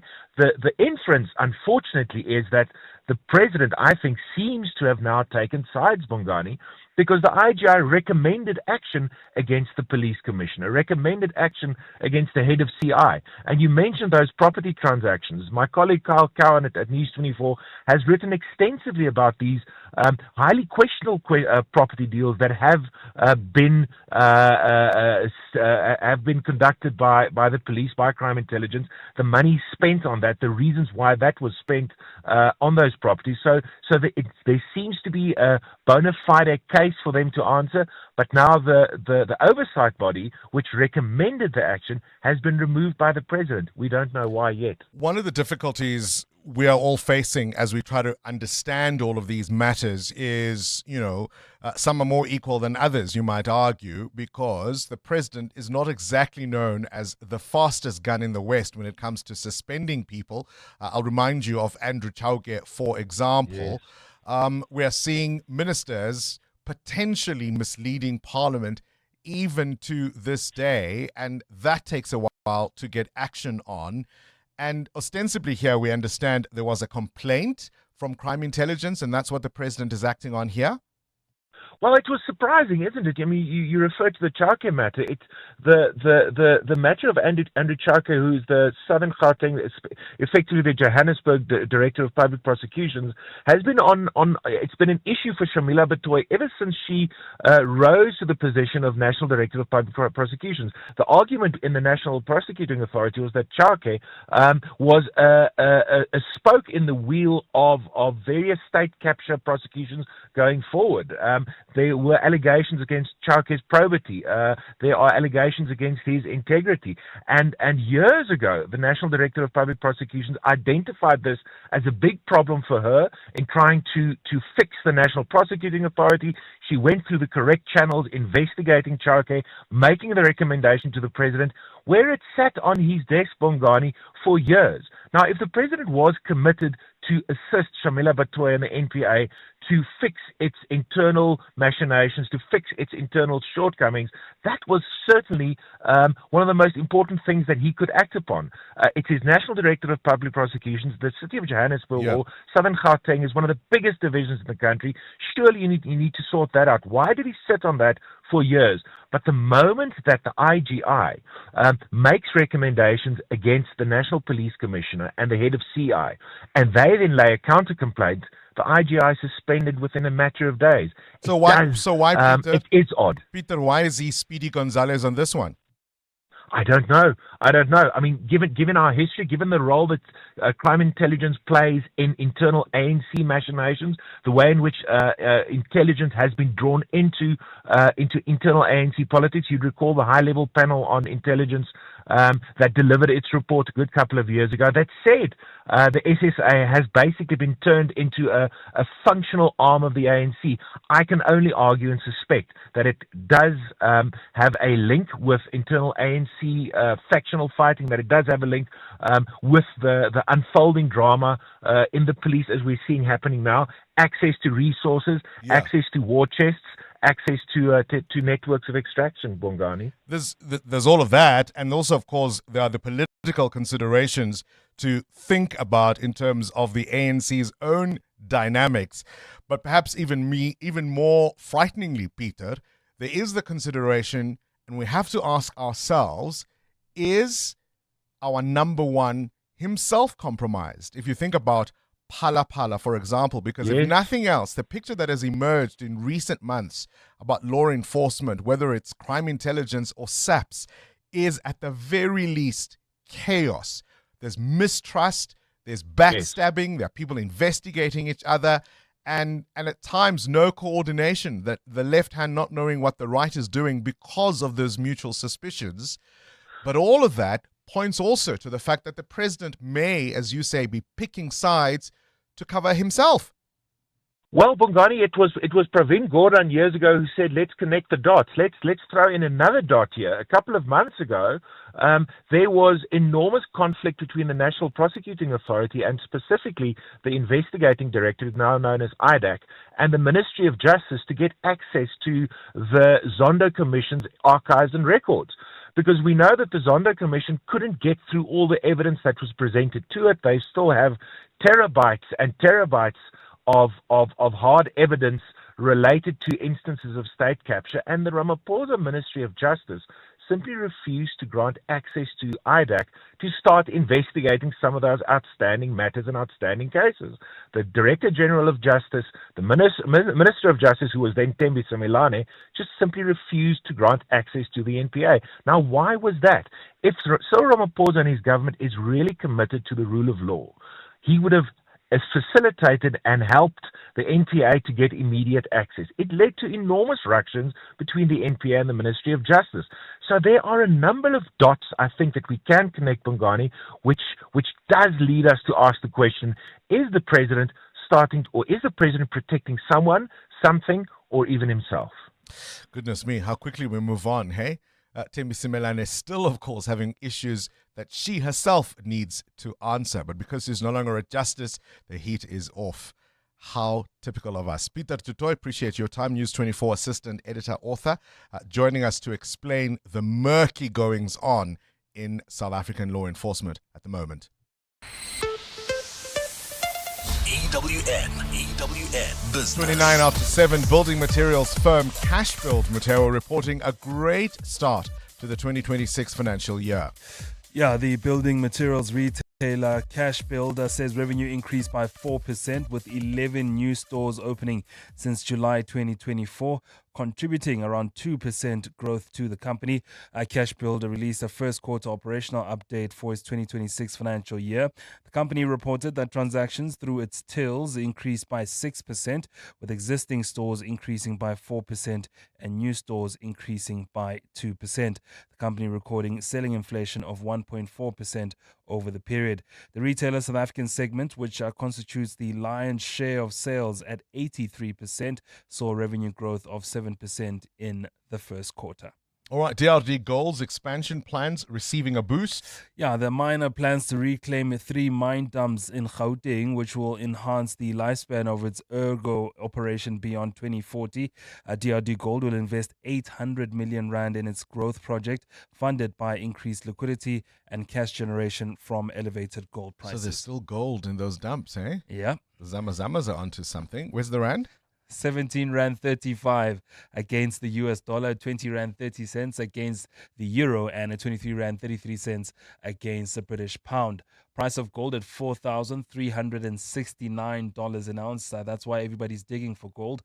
Platinum at $1,707, with Brent crude at $60.85 a barrel. More business after 8. What? We have just hills and hills and hills of them, don't we, Mateo? 7:30 your time check. This Eyewitness News brought to you by Outsurance. SMS out to 45142 now. And you could save on your car insurance. If you don't, ask them for 500 Rand.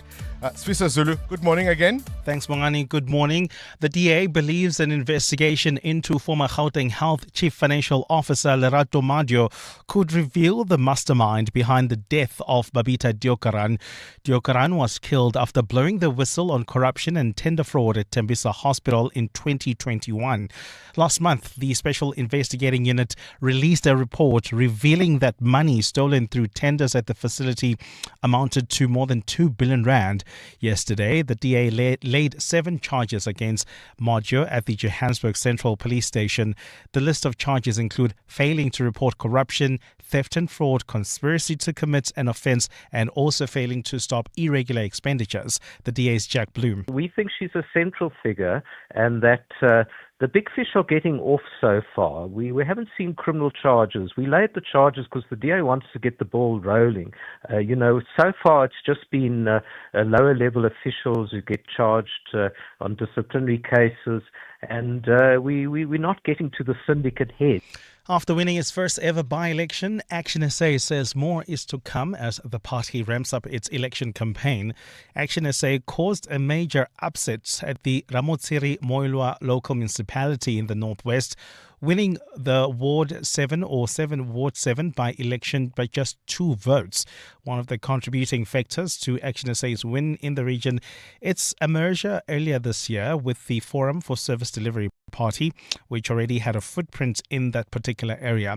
Action SA's national chairperson, Michael Beaumont, says other by-election results from across the country show that the party is on an upward trajectory. Action SA acknowledges that these strong results are purely a tribute to the people of South Africa, who are increasingly realizing that they cannot continue voting for failed political parties and expecting new outcomes. And the US-China trade war was not on the table at a meeting between G20 finance ministers and central bank governors amid a dispute that has threatened to reignite tensions at least between the world's 2 largest economies.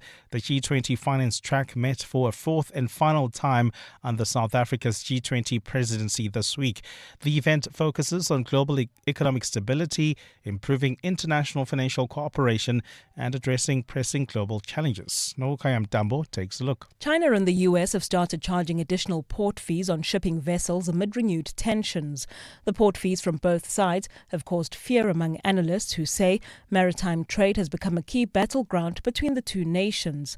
While trade is one of the biggest talking points at the G20, National Treasury Director General Duncan Peterson says the US-China tensions were not raised in the context of the bloc's discussions. And the key point I would highlight here, we need to address excessive imbalances throughout the world, but do so in a way that contributes to an open global economy and without compromising sustainable global growth. The upcoming G20 Leaders Summit will be hosted in Joburg next month, where member states will consolidate this year's G20 policy agenda. Nogukanyam Dambo, Eyewitness News. A partly cloudy Friday in store for Gauteng. The temperatures are at lows of 12 and 14 degrees, peaking at highs between 26 and 28. There's bumper-to-bumper traffic on the Mike 1 North between Boysons Road and Empire Road, while travelling on the N3 North, queuing traffic due to those long-term roadworks taking place between the Baklu Interchange and Vincent Chabalala Road, causing about a 20-minute hold-up on both sides of the roads. Please be on the lookout there. The top story this hour, the DA believes an investigation into former Gauteng Health Chief Financial Officer Lerato Madio could reveal the mastermind behind the death of Babita Deokaran. You could spend 10 minutes hunting for the TV remote, Or get a 10-minute quote from Outsurance that could save you thousands on your car insurance. For her 2024 Kia Picanto, 52-year-old Janine now only pays 561 Rand a month. And for her 2025 Jatua Dashing, 29-year-old Sana pays just 796 Rand a month. Ready to get more out of your car insurance? SMS out to 45142. That's out to 45142. Outsurance, licensed insurer and FSP. TCs and information online. Clement Maniatella. Weekday mornings, 9 to 12. 9 to 12. How do you deal with people who interact with the opinions that you give on air? Because I find that sometimes people don't understand that actually part of my job is to have an opinion. Clement, when I fill out forms of what's your occupation, I'm a journalist. Yeah. But on air, I'm a broadcaster. And a broadcaster whose job description is to talk about current affairs or social issues, interview credible people, formulate and deliver an opinion, and with the principle of talkback radio, deliver that opinion because it agitates an opinion in you, the listener, to share your opinion. Yeah. And you know what? Your opinion's going to agitate another person's opinion. And then you know what happens? We get South Africa talking. Let's give it. Clements Maniatella. 9 to 12 on 702. The team's on a roll today. Let me focus on payroll. Duty calls in the kitchen. That's why I have a business insurer that is agile and on the ball all the time on all things. I chose My Way Business Insurance, getting 24/7 emergency service and saving on my premiums, plus my business assist to handle my admin. Visit myway.co.za or dial 0860 64 64 64 and get a quote today. My Way is a licensed non-life insurer and FSP. T's, C's and standard rates apply. My Way. Live your way. Tip your way to glory in the Hollywood Bets Punters Challenge, the free-to-play horse racing game with daily cash giveaways and massive jackpot prizes. Pick all the winners on the race card and you could win 100,000 Rand. Bet 50 Rand or more on your selections using the Bet Slip feature and you could walk away with 1 million Rand. Visit punterschallenge.hollywoodbets.net today and tip your way to the top. T's and C's apply. Hollywood Sportsbook is a licensed betting operator. No persons under the age of 18 years are permitted to gamble. Winners know when to stop. South African Responsible Gambling Foundation toll-free counseling line 0800 006 008. LLB graduates can fast-track their legal career with the Law Society of South Africa's PVT School for Legal Practice. LPC accredited, this 4-month practice-ready course, which is taught by practicing lawyers, can reduce your PVT contract by 12 months for admission. Study by day, after hours, or via distance at campuses nationwide. The first 2026 intake runs from January to April. Applications close 31 October 2025. Apply now at lssalead.org.za. That's lssalead.org.za.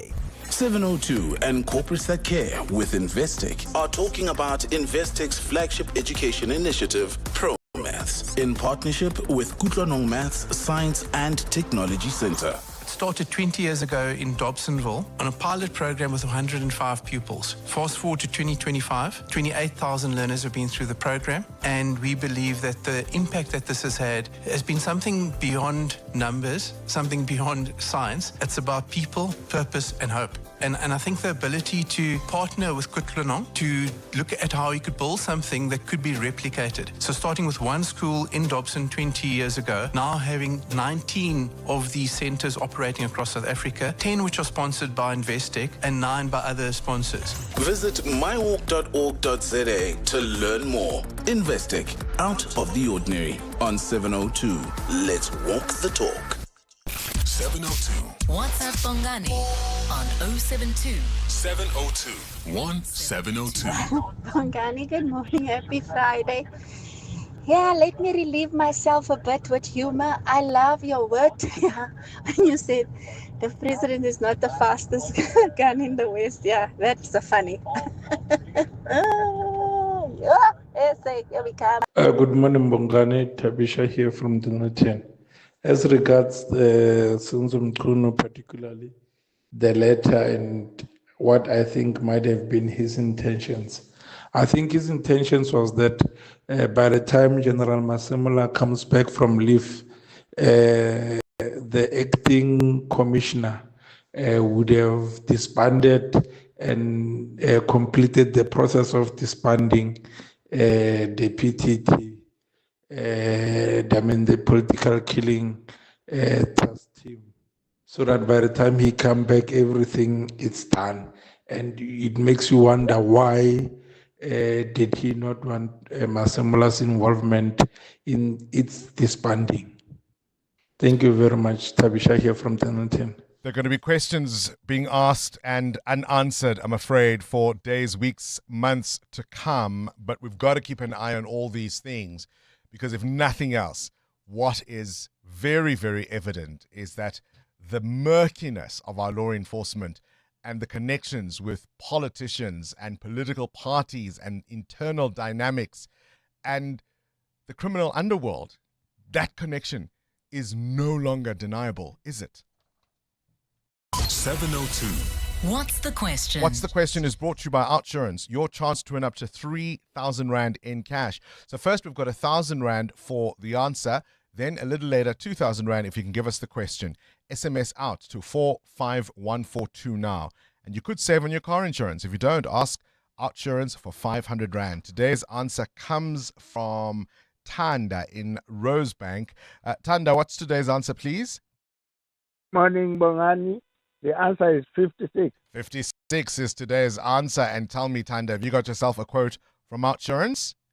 Yes. Your biscuit, 1,000 Rand is coming your way, all thanks to Outsurance and 702. But there you have it. If the answer is 56, what's the question? Call us if you know on 011 883 0702. EWN Sport. Cindy Paluta, the only thing that is going to stop me is the price. Yes, this is right? a good That's the only thing. But you would think over the number of games we are talking about, it might not be that bad. Or am I being silly? So what Bongani is talking about is the price of rugby tickets to watch the Springboks because, and it was, SA Rugby came under huge fire and was heavily criticised for the inbound tour this year, where the tickets, you know, when you start saying we'll release a handful of tickets at 500 Rand, then when you're a family of four, and the 500 Rand tickets, with all due respect, are like the top of the stadium at the very back. And I get it because you've got people, a better view at home. Yeah. And then they try, you know, and the tickets, because people started doing a comparison, it was actually cheaper to go watch the box overseas. So I'm not saying obviously people go, yeah, but the price and flights and accommodation. I'm saying ticket per ticket. Ticket for ticket, yeah. Ticket for ticket. It's cheaper to go watch the box overseas. Goodness. And you've got to factor in the exchange rate. So you also have to factor in the fact that a lot of these sports federations are trying to recoup money from COVID. We can't forget about the COVID hangover. They lost a lot of revenue in those 2 to 3 years. And in saying that, you've got to strike while the iron's hot. Because God forbid, touch wood, the Springboks are not doing amazing in 6 years' time. You're not going to sell a ticket. So it's supply and demand, and that's unfortunately society that we live in, and that's the life. That's why you can get when Orlando Pirates are flying, you can get their jersey. Everybody buys the jersey, right? And then when they're not doing great, nobody's buying the jersey and they're giving them away. I mean, how much is a Bafana jersey right now, hey? If you can find it. All right, let's talk. It's going to be the tour of a lifetime. Springboks versus the All Blacks next year. Yes, because the All Blacks will be coming to play the Springboks in a 3-match test series, billed as the greatest rivalry tour in August next year. The venues will be Ellis Park, Cape Town Stadium and FNB. The tour includes games against the 4 franchises and replaces the Rugby Championship. Coach Rassie Rasmus. This one is big for us. For us, it's for team building. It's you get to know each other better. You get frustrated with each other. You start to understand the coaches better. You start to understand the country where you're touring's culture better. We used to love tours. So overall, I think the players. I know the game is hell of a professional now, but I think overall most of the players will enjoy it. In the URC tonight, the Bulls away at Connacht. Tomorrow, Lions host Scarlet. Sharks welcome Ulster and Stormers away at Zebre. At the Women's Cricket World Cup, the Proteas play Sri Lanka today, starting at 11:30, weather permitting, as there's rain forecast for Colombo. Bola and Kololeko Mlaba on what she's expecting. Each and every team is very hard to play against because we played against Sri Lanka in the Tri-Series and we also played against them at home, and they beat us in a few games, and they definitely have a good team. Their spinners, they're very good. it. And Atapatu herself, she's also gone for the team. So as a team, we don't undermine any team. We just play our own game and try our best to win the game. Australia thrashed Bangladesh by 10 wickets to book their place in the semi-finals. Healy unbeaten on 113, Litchfield on 84. Speaking of Bafana, SAFA confirming a new technical sponsor for the national team. Both Bafana indeed. and Banyana will be kitted by Adidas for the next 3 years. The Betway Premiership returns tonight with Richards Bay hosting Orbit College, Sundowns and Orlando Pirates both in CAF Champions League action on Sunday. Also a huge Premier League rivalry match on Sunday. Liverpool are hosting Man United. And the Formula One's in the USA, where Lando Norris confirmed he was facing repercussions after McLaren held him accountable for the first lap collision with his teammate Oscar Piastri in Singapore, but neither driver would say what the consequences are. Cindy Paluta, Eyewitness News Sport. The South African Future Trust Summit is back and bolder than ever. This year, Standard Bank joins as headline sponsor, underscoring the summit's role as South Africa's leading platform for entrepreneurship. On 5 and 6 November at the Sandton Convention Centre, connect with leading entrepreneurs, investors and change makers. This is where bold ideas meet transformative investment. Get your tickets now at summits.southafricanfuturetrust.org in partnership with 702. Spar brings you super savings. Get 200 gram or 230 gram Nescafe Classic Coffee granules And join the conversation with Specsavers Audiology. T's and C's apply. As disasters grow more complex, training must grow smarter, and that's why the University of Johannesburg is launching Africa's first ever Advanced Rescue Simulation Center, a world-class facility designed to prepare responders for real-life emergencies. Catch the Clement Manyatela Show live from UJ's Doornfontein campus tomorrow today, I should rather say, as they bring you all the highlights and insights from this groundbreaking launch. The future of rescue begins here. Don't miss it on 702. EWN Traffic. 13 to 8, this EWN Traffic brought to you by the new Opel Grandland. With smart tech and striking design, it's German engineering on a grand scale. Test drive one today at your nearest Opel dealer. Amo?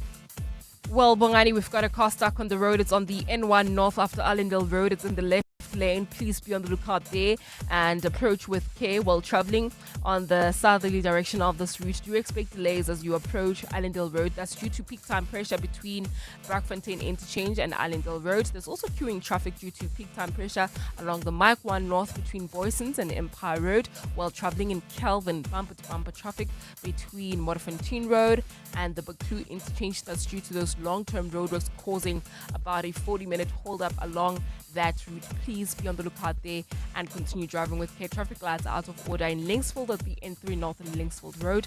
They're also out in Fourways at Monte Casino Boulevard and Witkoppen Road, causing some issues there, but don't you worry about it. Pointsmen are on duty. More updates coming up. Stay tuned.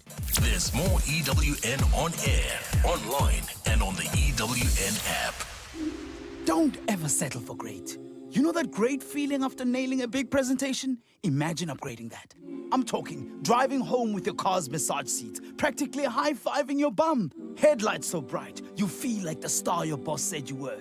Arriving home, making an entrance, grander than your slide transitions. Go grand in the new Opel Grandland, designed and made in Germany. Visit opel.co.za for more. Opel Grandland. Insurance claims are stressful enough. Well, fortunately, the Outsurance Business Insurance, with Outsurance Business Insurance, when you claim, your excess is a fixed amount, not a percentage of the claim. For medical specialities like dental, physiotherapy, surgical, and other industries, Outsurance Business Insurance are trusted experts in insuring your business. Get more out of your business insurance. Get a quick and easy quote today. Call 08600 60,000 or visit outsurance.co.za. A licensed insurer and FSP. T's, C's, and information online. Fellow taxpayers, make tax matters a #1 priority by submitting your personal income tax return by the 20th of October 2025 deadline. Once your tax return is submitted, you'll receive a notice of assessment stipulating if there's any tax-assessed debt due to SARS or not. Should you owe, it's crucial to settle tax obligations on time to avoid any penalties or interest charges. SARS, at your service. 702. What's the question? For 2,000 Rand in cash, thanks to OUTsurance, please tell me what's the question. If the answer is 56, let's go to Sammy in Pretoria. Sammy, what's the question? The question is, how old is former Fugees member Wycliffe Jean turning today? How old is Wycliffe Jean? Born on this day in 1969. Fugees frontman, record producer extraordinaire. Did you see him at the DSTV Delicious Festival a few weeks ago? Unfortunately not. I was in Limpopo over that weekend. Say me. I tell you what, I'll give you 2,000 Rand in cash. You'll save it for the next Wycliffe Jean concert in South Africa, hey? Definitely. Will do. 2,000 Rand coming your way, all thanks to OUTsurance and 702. I'll be gone till November, I'll be gone till November, I'll be gone till November. You tell my girl you I'll be gone till November. January, February, March, April, May. I see you crying, but girl I can't stay. I'll be gone till November, I'll be gone till November. And give a kiss to my mother. When I come back, there'll be no need to clock. I have enough money to buy out blocks. Tell my brother go to school in September so he won't mess up. Drumming my pain with his fingers, singing my life with his words, killing me softly with his song, killing me softly with his song, telling my whole life with his words, killing me softly with his song.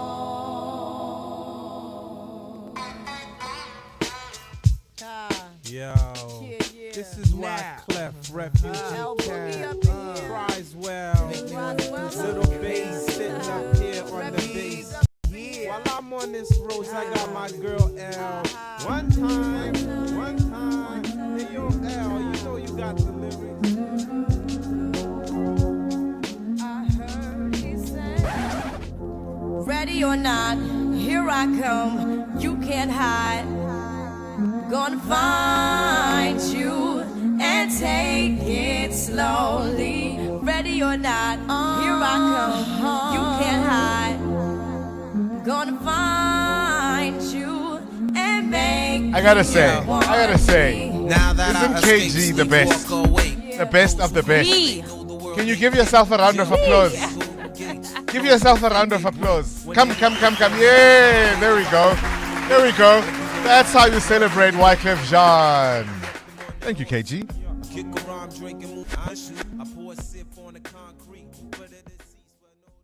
Now, 29-year-old Tsana saw the premium, did the maths, and she jumped on the OUTsurance deal. Now pays only 796 Rand a month for her 2025 Jetour Dashing. After just one call, 55-year-old Andre got an amazing premium, also 776 Rand a month for his 2024 Toyota Urban Cruiser. Ready to get more out of your car insurance? SMS out to 45142 today. That's out to 45142.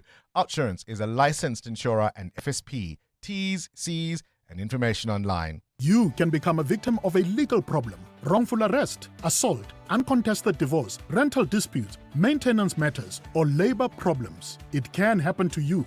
Clientele Legal provides tough professional lawyers for an affordable monthly premium. Our legal team is standing by to assist you 24 hours a day. Join today.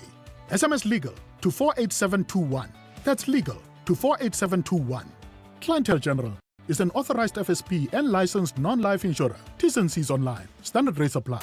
Checkers Extra Weekend is back. For 3 days only, save extra on deals like Flora Regular or Light 1 kg, any two for 105 Rand. Save 35 Rand. Sanex Shower Gel 500 mils, any two for 99 Rand. Save 81 Rand. And Nescafe Cappuccino Sticks 10 pack, buy any two and get a third free. Save 80 Rand. Orange is the new black. Valid this weekend only at Checkers, while stocks last. The Money Show. Weekday evenings at 6. Over the last few weeks, there's been a few more voices coming out and using words like bubble or correction in relation to US markets. Dion Gous is the Chief Investment Officer at Credo. If there's a bubble in the market, we're possibly at the early stages of such a bubble and not the late stages. And the reason that I phrase it like that, it's really two sides to the story. There's the pessimistic side, which acknowledges that there's a number of companies, mostly smaller companies, that are perhaps overhyped and overpriced. The Money Show on 702. Let's walk the talk. The Money Show with Stephen Grootes is brought to you by ABSA Corporate and Investment Banking, proud sponsor of the ABSA Africa Financial Markets Index 2025. The insights to guide you through Africa's financial landscapes are waiting for you. ABSA is an authorized FSP and a registered credit provider. T's and C's apply. 702. 702. What's gone viral? With Kabazela. Now for the world of viral content, Kabazela. Good morning to you, Bele. Is it a good morning? Where's your proof? I mean, have you ever had to send somebody proof because maybe they suspect you are lying, they don't trust you, or whatever the reason may be? And the reason we are talking about this one, Bongani, is a woman had got in contact with her partner, and she says to him, "Babe," with a very angry emoticon face, "why don't you answer my calls?" in capital letters. Then he replies and says, "I'm watching the F1 with my friends." And she replies back and she says, "I want proof." Red flag, red flag, red flag. So I'm already this laughing. is the proof. This is his proof that he is watching the Formula One with his friends. Take a listen.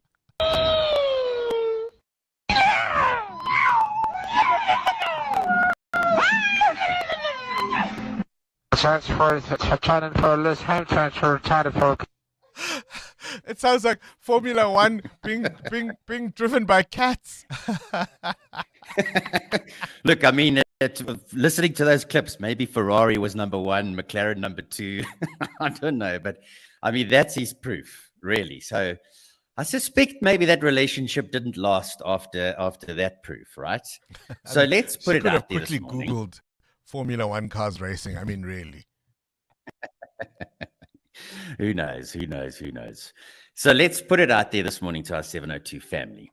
Have you had to send proof to somebody, a boss, a colleague, your significant other, a friend, and for whatever reason, maybe because there's suspicion, there's trust issues, or just because they're like, okay, well, send me proof. I want to see proof of that. And you had to send a voice note, a picture, or whatever it may be. I'd love to hear that. A couple of weeks ago on the John Pillman show, some guy had said he wanted to bunk work. He wanted to get off work. And his excuse was that he was stuck. I think it was in Lesotho because it was snow all over and he was trapped. He couldn't get out. Yeah.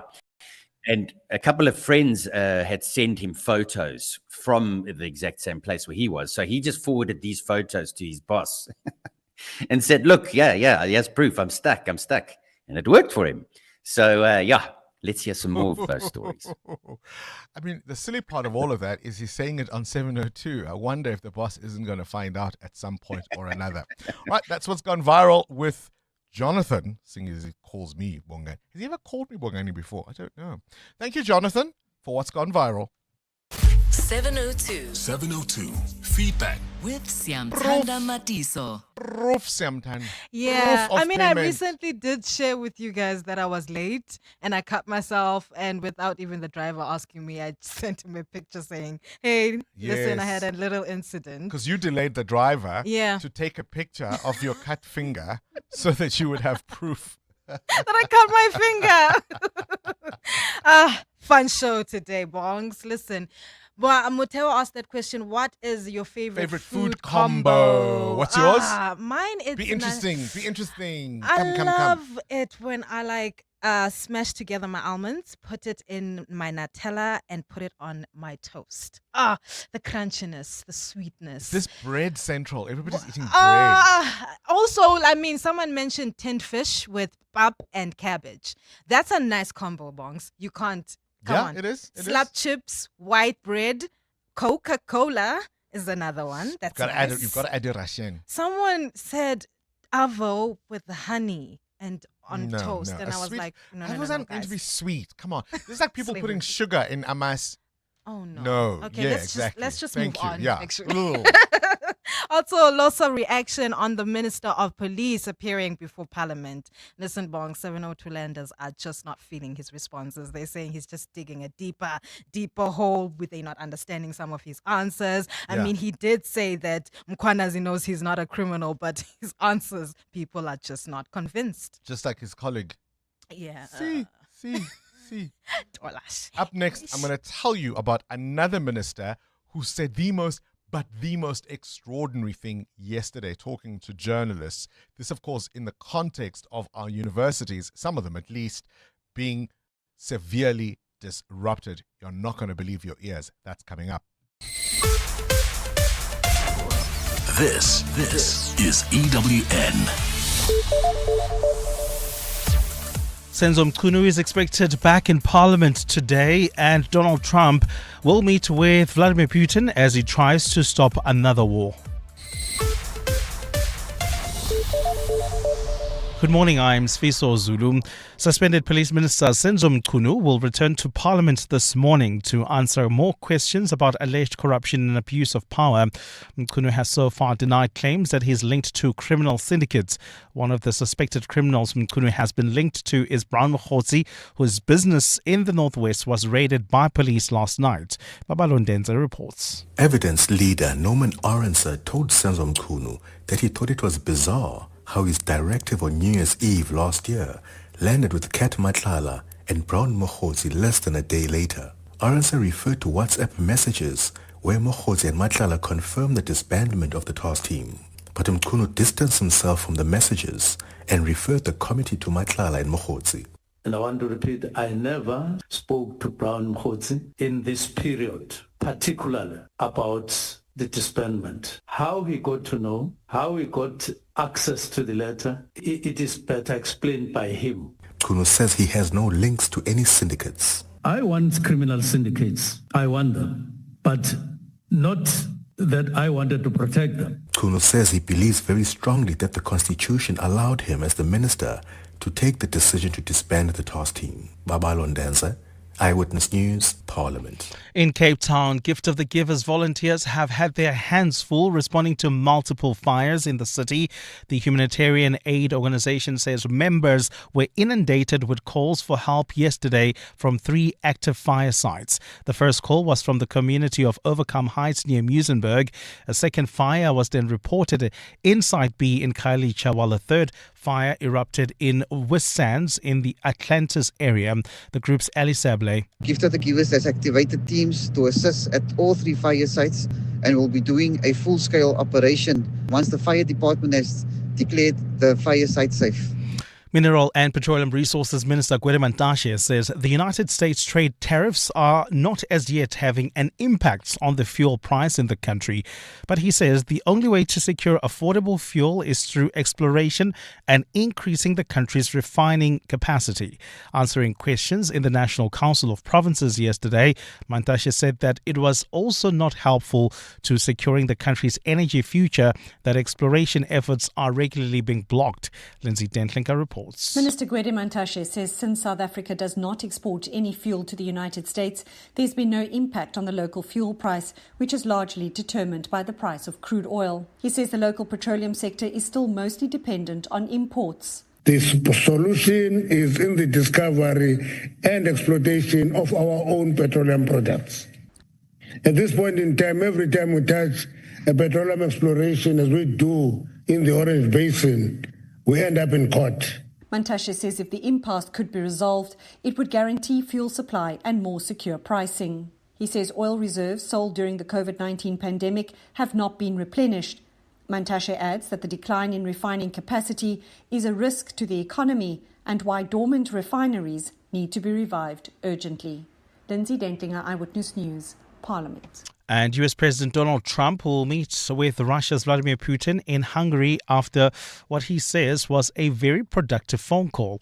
In his latest abrupt pivot on Russia's 2022 invasion of neighboring Ukraine, Trump says he expects to meet Putin in Budapest for what he would be their second summit since the Americans returned to power.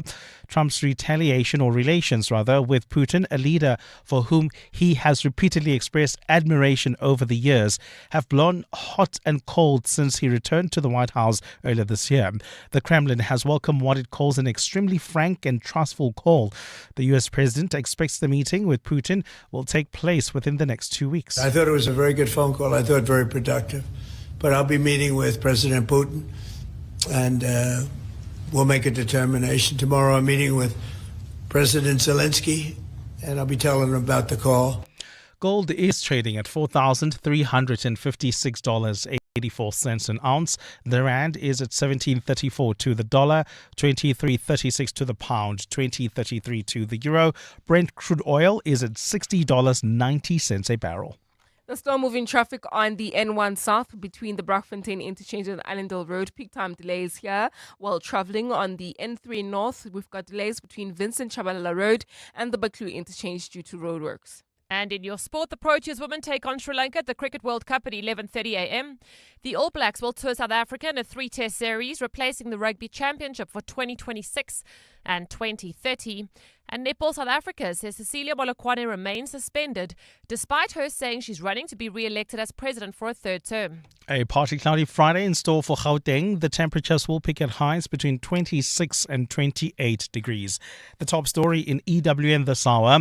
Suspended Police Minister Senzo Mchunu will return to Parliament this morning to answer more questions about alleged corruption and abuse of power. EWN, in touch, in tune and independent. For the latest, visit ewn.co.za or download the EWN app. This is Breakfast with Bongani Bingwa on 702. Let's walk the talk. 7 minutes after 8 o'clock, you're listening to 702 Breakfast. Welcome if you've just joined us. It is a Friday, but we've got some serious issues to deal with. No doubt, a lot of focus is going to be on Senzo Mchunu, the suspended police minister, day 2 of his marathon session in front of the ad hoc committee in Parliament looking into the police. So that minister is back in the hot seat. I've already told you about the mess that is the Department of Social Development under Sisisi Tolashe suspending the DG, amongst other reasons, for signing an employment contract for 5 years that she also signed, that she previously defended first as allowable, then secondly as a clerical error, but now blaming him for it. Make it make sense. I had a pinch me moment though yesterday on an entirely different matter. We invited her to come onto the show, but she wasn't available because she's mourning her best friend. I think it's the funeral today. So condolences for the loss of your friend, Minister in the Presidency, Khumbudzo Ntshavheni. But you remember that bus crash from earlier in the week, the one that came from Gqeberha, apparently with failing brakes, overloaded, people sleeping in the aisles, over 40 people dying when it overturned and landed on its side? What was in that trailer that was so full? Have a listen to Minister Ntshavheni explaining yesterday. Furthermore, Cabinet expressed its disappointment and disquiet about the buckets of antiretroviral drugs and other prescription medications, condoms, I'm sure they can be fine, which were discovered among the wreckage of the bus with no documentation for medical cargo. A full-scale investigation has been launched, and law enforcement agencies are also treating this accident as a potential case of pharmaceutical smuggling. The theft of prescription medicine, in particular ARVs, also undermines the fight against an HIV-free region, because people who are using those medications, because they are not continuous, they are going to develop resistance and thus creating a problem for the fight against ARV. And South Africa, as the largest, as a country facing the largest HIV pandemic, are going to be worst hit by that. So as South Africans, we need to stand strongly against those who steal our medication. So that trailer, which was reportedly so full, some of what it had were stolen medicines. Now, either somebody physically went and stole them without the officials knowing, or officials are selling those medications. And along with the tumble of the bus, a discovery was then made of some of those medications being exported illegally to, presumably, Zimbabwe. But that wasn't the only pinch me moment. You remember yesterday we spoke to Professor Besadenhout from Fort Hare University, who told us about what's happening at Fort Hare. Criminal syndicates, he says, vested interests trying to fight the fight against corruption at that university. We know the University of the Free State's 3 campuses were also closed earlier this year following similar ructions. Here's what the minister in the presidency had to say about some of that. It's extraordinary. Have a listen. The simple question is that, was there a briefing provided to the Minister of Higher Education? Yes, there was a briefing provided. We can't do more than that. The universities must sort out their own issues. They must invite law enforcement agencies, which the law enforcement agencies have stepped in. But campuses are free spaces, which the police, that's why, if you remember, even in the 80s and early 90s before freedom, when there were unrest in campuses, police could not enter a campus unless with the permission of the university vice chancellor. So and that's why the universities have to call in for the police to come in. They cannot just freely walk in there. It's an independent institution. That's how our laws are. So we need to also keep that in mind. Pinch me. Pinch me, please. Look, I understand on a technicality what she means. You obviously can't have police being a menacing presence, right, in an academic institution uninvited. So that might be ahead of something happening. If you suspect something is going to happen, they can't just show up because abako sure. I get that. But once something has happened, surely the argument that these are private institutions, what do you mean? What do you mean? These are public institutions, publicly funded for the public good. These are national assets. There has been a crime committed, arson, attempted murder. You are suggesting that only when they've been called in, the police can't come and investigate those and deal with those? There are allegations of criminal syndicates. A vice chancellor has said there's a bounty on his head. But until he phones, you're not going to show up? People killed, buildings burnt down, and law enforcement doesn't have a role to play? So, Kanti, what is crime intelligence looking at? Like I said, pinch me. Join us. Let's walk the talk. This is 702. Good morning, Bongani. Wonderful show as always, man. The proof.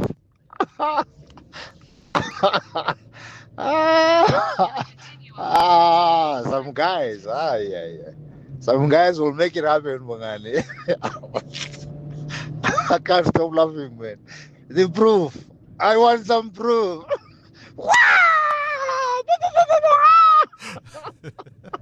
Walter here at Florov. Thank you, Bongani. Wonderful show, man. Good morning, Bongani. So in terms of proof, when I was growing up, my uncle was dating this girl and he was in Joburg and we were in Limpopo. So whenever during the beginning of cell phones, so she would say to him, send me proof that you are in Limpopo by calling me from a Telkom phone. And then, so he would have to go phone her from a landline so that she could see the number of where he was. Oh, my word. Look, at the point that you're asking for proof, there's a lot that's already going wrong, right? Unless, of course, the person who has to give the proof has transgressed before. Buteo Haripe, have you had to provide proof? Yeah, it was at work. We had just gotten paid on the Friday. I was sick on the Monday. So so I had to provide proof that you'd been to the doctor. I'd been to the doctor. There's actually something wrong with me, and it's a doctor that HR can trust. So no Kanya stood in for you that day? No, it wasn't here. It wasn't here. It wasn't here. Amo, have you had to provide proof? No, I mean, you know me. I'm a very disciplined person. I never lie. I never have to. Oh, prove. come on, man. Never. I've never had to, though. I've really I want never proof had that to. you've never lied. KG, you are now a certified DJ, my friend. Certified. Killing me softly with this song. Killing me softly. Oh, KG is the best. Bongani. Happy Friday.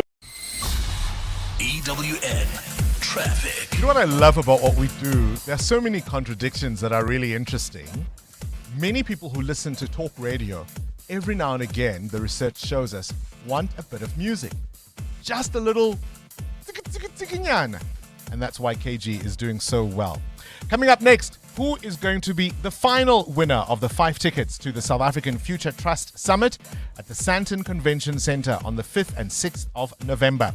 Stay tuned to find out. If you'd like to be that person, WhatsApp us on 072 702 1702. Tell us a really great story about why you might benefit from attending the summit. Amo, let's talk traffic. Well, Bongani, some roads are clearing off traffic, but you still have got those stubborn routes like on the N1 North between the Golden Highway and the Deep Kloof interchange, as well as the N3 North between Vincent Chabalala Road and the Baklu interchange. Roadworks are taking place along this route, and that's the reason for that long backup. And if you're traveling on the N1 South in the Midrand area, bumper-to-bumper traffic between Samrand Road and Olifantsfontein Road. This is due to peak time delays, about a 15-minute hold-up there. Try to use Pretoria Main Road instead. More updates coming up. Stay tuned. There's more EWN on air, online, and on the EWN app. This is Breakfast with Bongani Bingwa on 702. Let's walk the talk. 17 minutes after 8, the D20 Correspondence Desk on 702 is proudly brought to you by RMB and FNB divisions of First Rand Bank Limited. Of course, as you know, the G20 presidency in 2025 is going to South Africa. It's a pivotal moment for not only the country, but indeed the continent. Since 1999, we've been the only African country in the G20, and that positions us uniquely to help put a spotlight on African issues on the global stage. And of course, keeping up with all of the developments in the build-up to the actual summit, our EWN correspondent, Nogokanya Mdamba, who joins me now in the studio. Last week you were in Gqeberha. Today we have the honor of having you in the flesh. KG is actually the person who dragged me back because apparently I don't know how to use technology, so I have to be in the studio because he said, Yes. unmute yourself. And Because you muted yourself for the Wasn't first me. 5 minutes. Wasn't me. I came here to redeem myself. I want proof. I want proof. All right, let's talk about developments shaping conversations at home and abroad. You may remember at least earlier this week, we spoke to the former Finance Minister, Trevor Manuel. He, of course, with a number of former and current finance ministers, central bank governors, all in Washington this week, meeting with the IMF and the World Bank. South Africa's G20 finance track, how's it looking?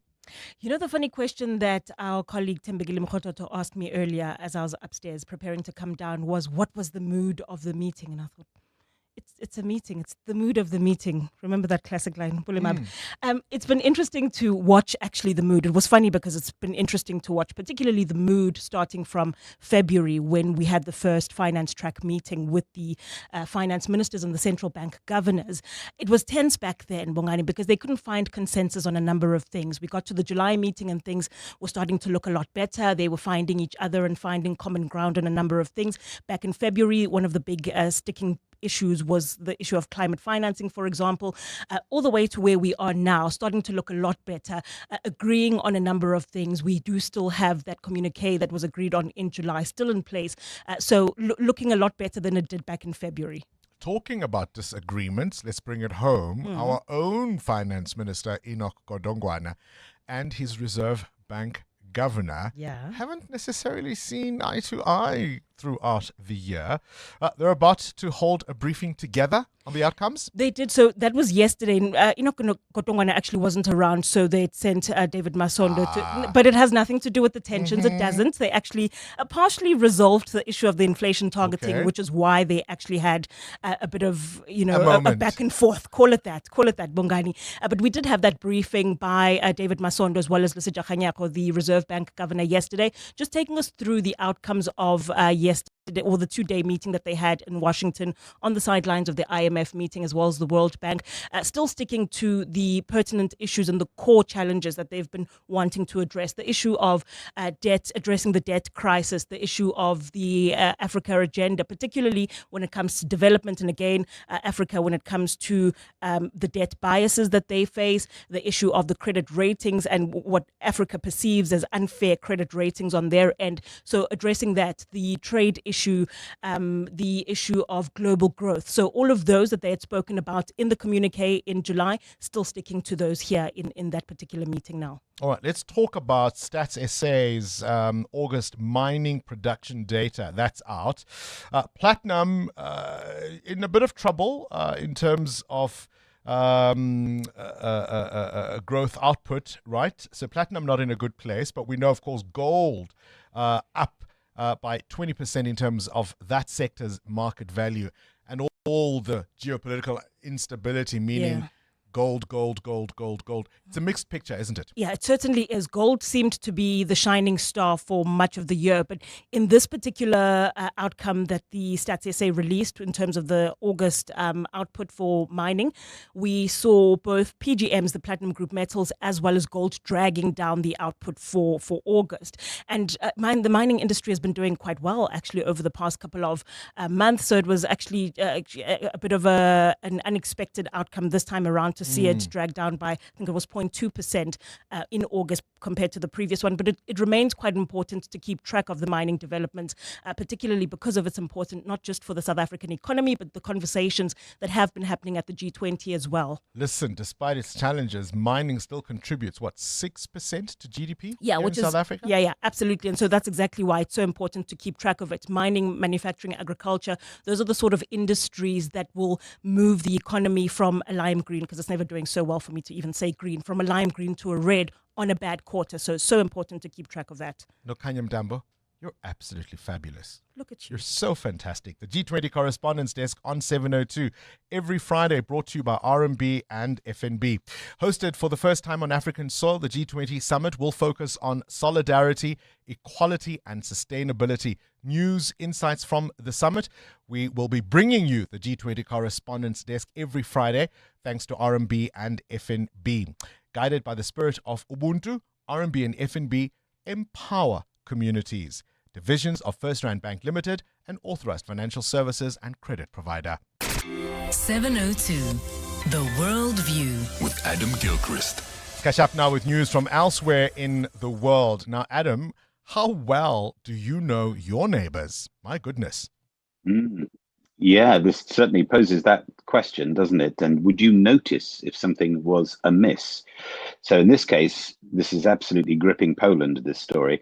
We have a Polish woman who neighbors and indeed friends and family thought had gone missing 27 years ago. They thought that she had simply gone off to start a new life at the age of 15. But all that time, 27 years, she'd been locked in her parents' apartment, essentially in her bedroom, in her childhood bedroom. And there was an altercation of some sort. Neighbors actually called the police. And when the police turned up, an 82-year-old woman answered the door, presumably her mother, not sure about that, but pretty much denied everything. And then they found this girl, now 42, in her bedroom, surrounded by her childhood toys. In the 27 years, she had never been outdoors. She hadn't even been on the apartment balcony where they found her in this southern Polish city of Świętochowicz.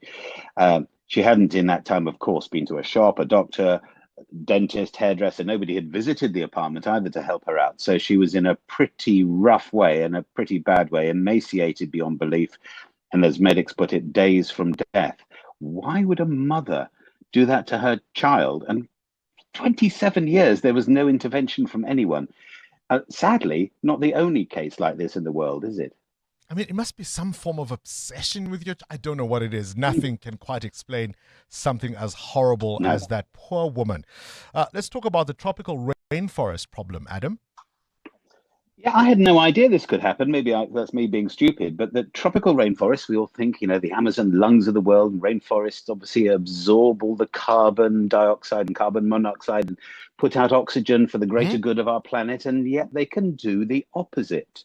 And researchers in Australia have found absolutely this. They say it's a trend linked to climate change, and particularly more storms, more severe storms killing trees.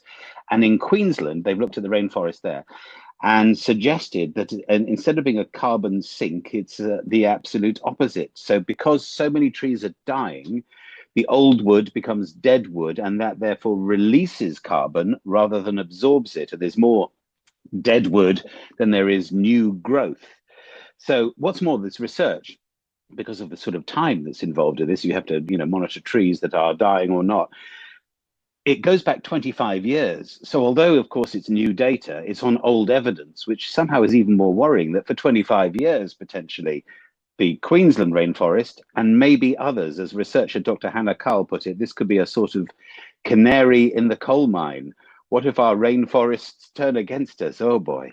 Oh, yeah. I mean, we've been destroying them, so there's consequences to all of that, isn't there? Tell me, London's what club, Adam?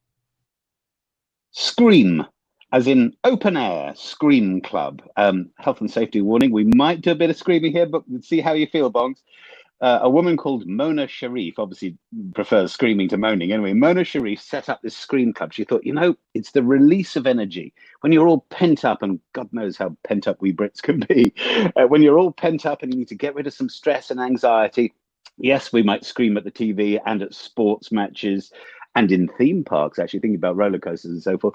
But we need a release. So she started this club and within 3 days had 1,000 members, and then staged her first open air Scream event in Primrose Hill in London, which is normally very sedate and very swanky. And over 100 people turned up just to let rip, get the release. Didn't Tears for Fears tell us 40 years ago? Shout, shout, let it all out. So with a health and safety warning, Bongs, are you in for a little bit of a scream just to see if it gets the positive endorphins going? Rather you than me, Adam. Although I will tell you, I once won. The only time I ever saw Michael Jackson live was when he came to Johannesburg in 1997. Can you believe it? And there was a competition on a different radio station, and you had to phone in and scream like Michael. Oh my God, screaming like Michael, that's a whole different level, isn't it? Well, I got the tickets. Well, let it all out is what I'm saying. These are the things I can do without, Adam. We'll have to leave it there for this morning's Worldview. EWN Business. If you know Tears for Fears, you'll know that song, of course, and the lyrics. But Buteo is here for entirely different reasons.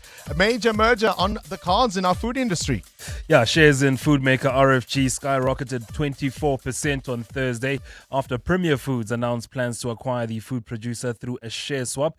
The deal would see RFG shareholders receive one Premier share for every 7 RFG shares held, giving them 22.5% ownership in the enlarged Premier Group. Now, RFG are the makers of Bull Brand, Heinz Spices, and Rhodes Canned Foods, while Premier is well known for products like Blue Ribbon Bread, Iwisa Maize Meal, and Snowflake Flour. Now, upon the deal's completion, RFG would delist from the Johannesburg Stock Exchange. RFG's senior management will retain their positions overseeing RFG activities under Premier to maintain manufacturing and client service. The deal is expected to create a powerhouse in the local consumer goods space with annual revenue of about 28 billion rand. All right, cash build looking pretty. Yeah, Cash Build, the building retailer, saying revenue increased by 4% at the company, with the 11 new stores opened since July of 2024, contributing around 2% to their growth. Cash Build released the first quarter operational update for its 2026 financial year. The company reporting transactions through the tills increased by 6%, with existing stores increasing by 4%. The company recording selling inflation of 1.4% at the end of September. Your indicators? The rand still in a bad position this morning, 17 rand 34 against the US dollar, 20 rand 32 cents against the euro, and a 23 rand 34 cents against the British pound. Price of gold up by close to 1% now at $4,367 an ounce, while platinum is down 0.5% at $1,709 an ounce. Crude at $60.86 a barrel. That's your morning business. Stephen Grotes will cover the week's business later this afternoon. 8:30 your time check. Up next, the City of Joburg's Arts Alive partners with an award-winning play. In the meantime, let's fight pollution. Sfisa Zulu, good morning. Thanks, Bongani. Good morning. That's the Gauteng Environmental Department that says it'll intensify compliance raids at factories and landfill sites in a bid to deal with pollution. The department says it has strengthened its cohort of environmental management inspectors. It hosted a media briefing in Johannesburg yesterday where it outlined plans to tackle environmental crime. Tabiso Goba reports. As a densely populated province, some factories in Gauteng operate in close proximity to residential areas. Environment MEC Iwan Borda says compliance for any business is not negotiable. He says 56 enforcement notices have already been issued to businesses in this quarter. And I think one of the ripe low-hanging fruits are these areas in which there's a lot of burning, non-compliance with your atmospheric emissions licenses. Industries and factories that have got those AELs, we need to monitor them very carefully, and that's why those EMIs, our green scorpions, are as important as they are. The MEC has revealed Gauteng currently has 15 operational air quality monitoring stations out of a total of 31. Tabiso Goba, Eyewitness News. The DA believes an investigation into former Gauteng Health Chief Financial Officer Lerato Maggio could reveal the mastermind behind the death of Babita Deokaran. Deokaran was killed after blowing the whistle on corruption and tender fraud at Tembisa Hospital in 2021. Last month, the Special Investigating Unit released a report revealing that money stolen through tenders at the facility was estimated to be at around 2 billion rand. And yesterday, the DA laid 7 charges against Maggio at the Johannesburg Central Police Station, and those include failing to report corruption, theft and fraud, conspiracy to commit an offence, and failing to stop irregular expenditure. The DA's Jack Bloom. We think she's a central figure, and that the big fish are getting off so far. We haven't seen criminal charges. We laid the charges because the DA wants to get the ball rolling. So far it's just been lower level officials who get charged on disciplinary cases, and we're not getting to the syndicate head. And South Africa's fiscal and monetary policy heads say there's some improvements in talks to address Africa's debt crisis. This is amid rising concerns that borrowing costs crowd out social spending in emerging economies. South African officials leading the G20 finance track were again given an audience on the continent's challenges during a meeting with global leaders this week. Noukayam Dambo has the details. While a G20 debt report says the risk of a systemic debt crisis appears to be broadly contained, many vulnerable low and middle income countries face high financing costs and a significant outflow of capital. For years, African leaders have faced a difficult challenge, fostering development by accumulating debt for future generations to carry, or raising taxes and facing widespread discontent, protests and even risks of instability. The Africa Expert Panel, led by former Finance Minister Trevor Manuel, is among the interventions by South Africa's G20 presidency to address the issue. National Treasury Director General Duncan Peterser says this includes addressing a bias against Africa, which sees the continent ranked poorly in credit ratings and slapped with a high-risk premium. Some African leaders have called for a debt restructuring process and the lowering of the cost of capital. Nogukanyam Dambo, Eyewitness News. A partly cloudy Friday in store for Gauteng today. The temperatures will peak at highs between 26 and 28 degrees. And in the traffic, we've got delays on the N1 South between Samrand Avenue and Allendale Road. This is due to a car stuck on the road as well as peak time delays. Please try to use Pretoria Main Road as an alternative while traveling in Kelvin. We still have got bumper-to-bumper traffic on the N3 North approaching the Baklu interchange due to roadworks. The top story this hour, Gauteng's Environmental Department will intensify compliance raids at factories and landfill sites in a bid to deal with pollution. The Midday Report. Weekdays, 12 to 1. Many would argue that it is the story of two cities, that the affluent areas are experiencing one kind of service, whereas the impoverished areas are receiving a different kind of service. What is your response to that? The story of two cities is the story of Cape Town and Johannesburg. Those are the two cities that we need to compare. So of course, there are still challenges. There will be for a long time. But despite those, we are moving forward in the right direction. Jordan Hill-Lewis. The Midday Report with Mandy Wiener. 12 to 1 on 702. 702.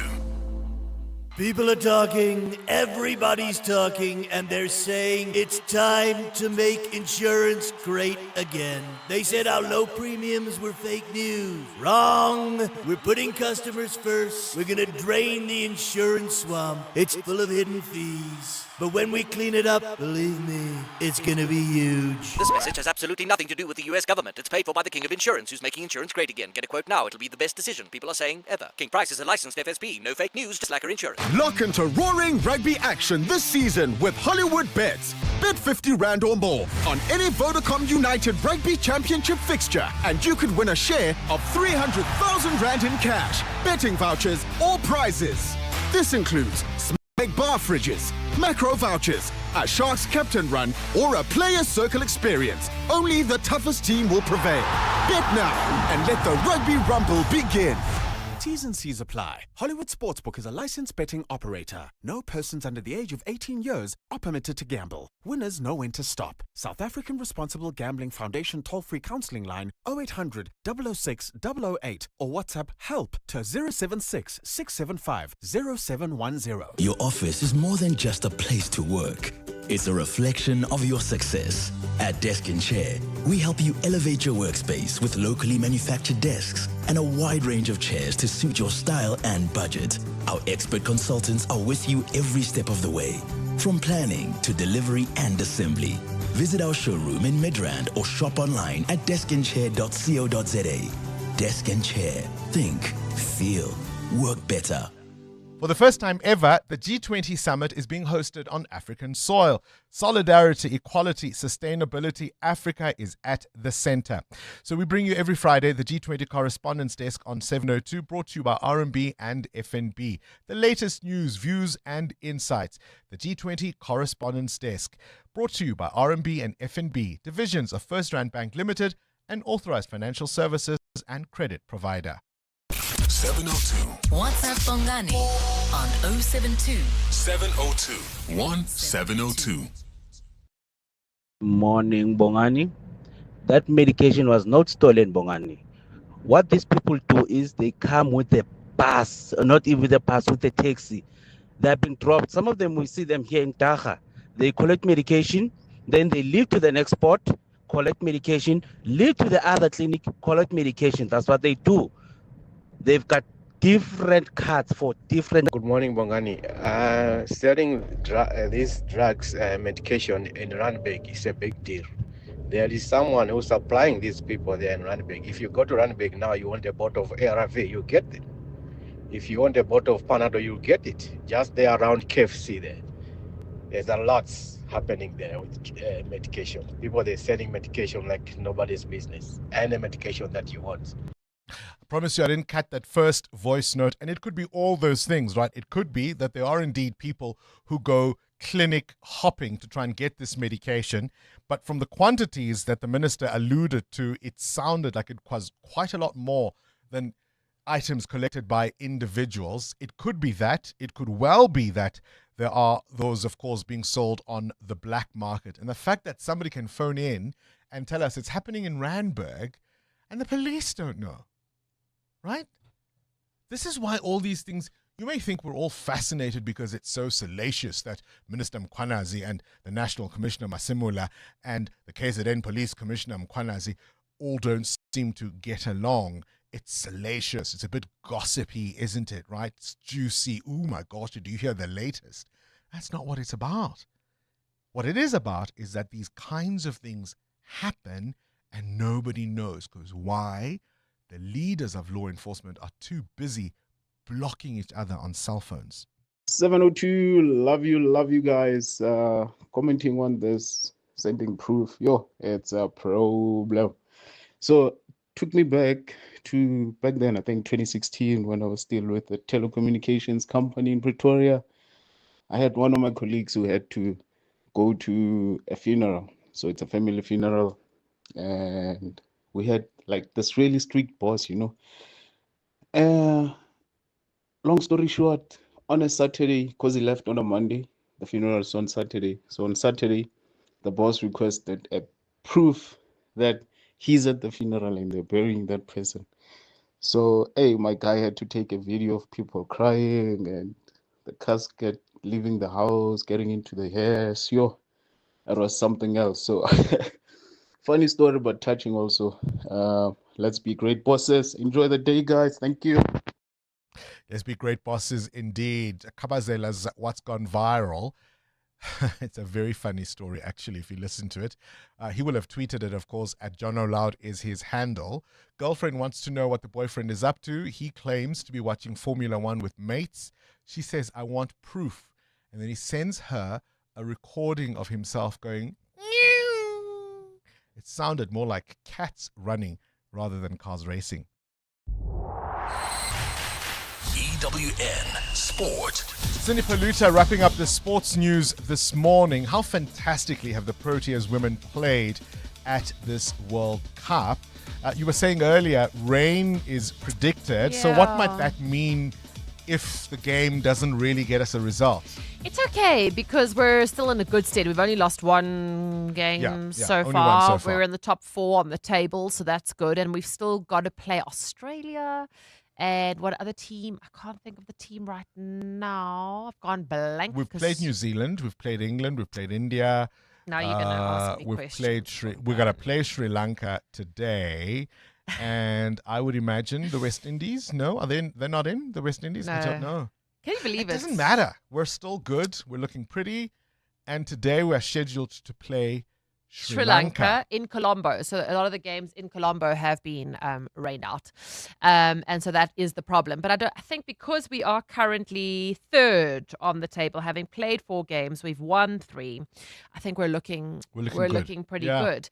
So it is scheduled to start at 11:30. Bola Nonkululeko Mlaba on not allowing the game to get away. I think that's obviously part of the game. As a team, you start off well, and then sometimes you just lag here and there. But then it's just a matter of trying to bring the team together and just try and focus and do well on that certain period.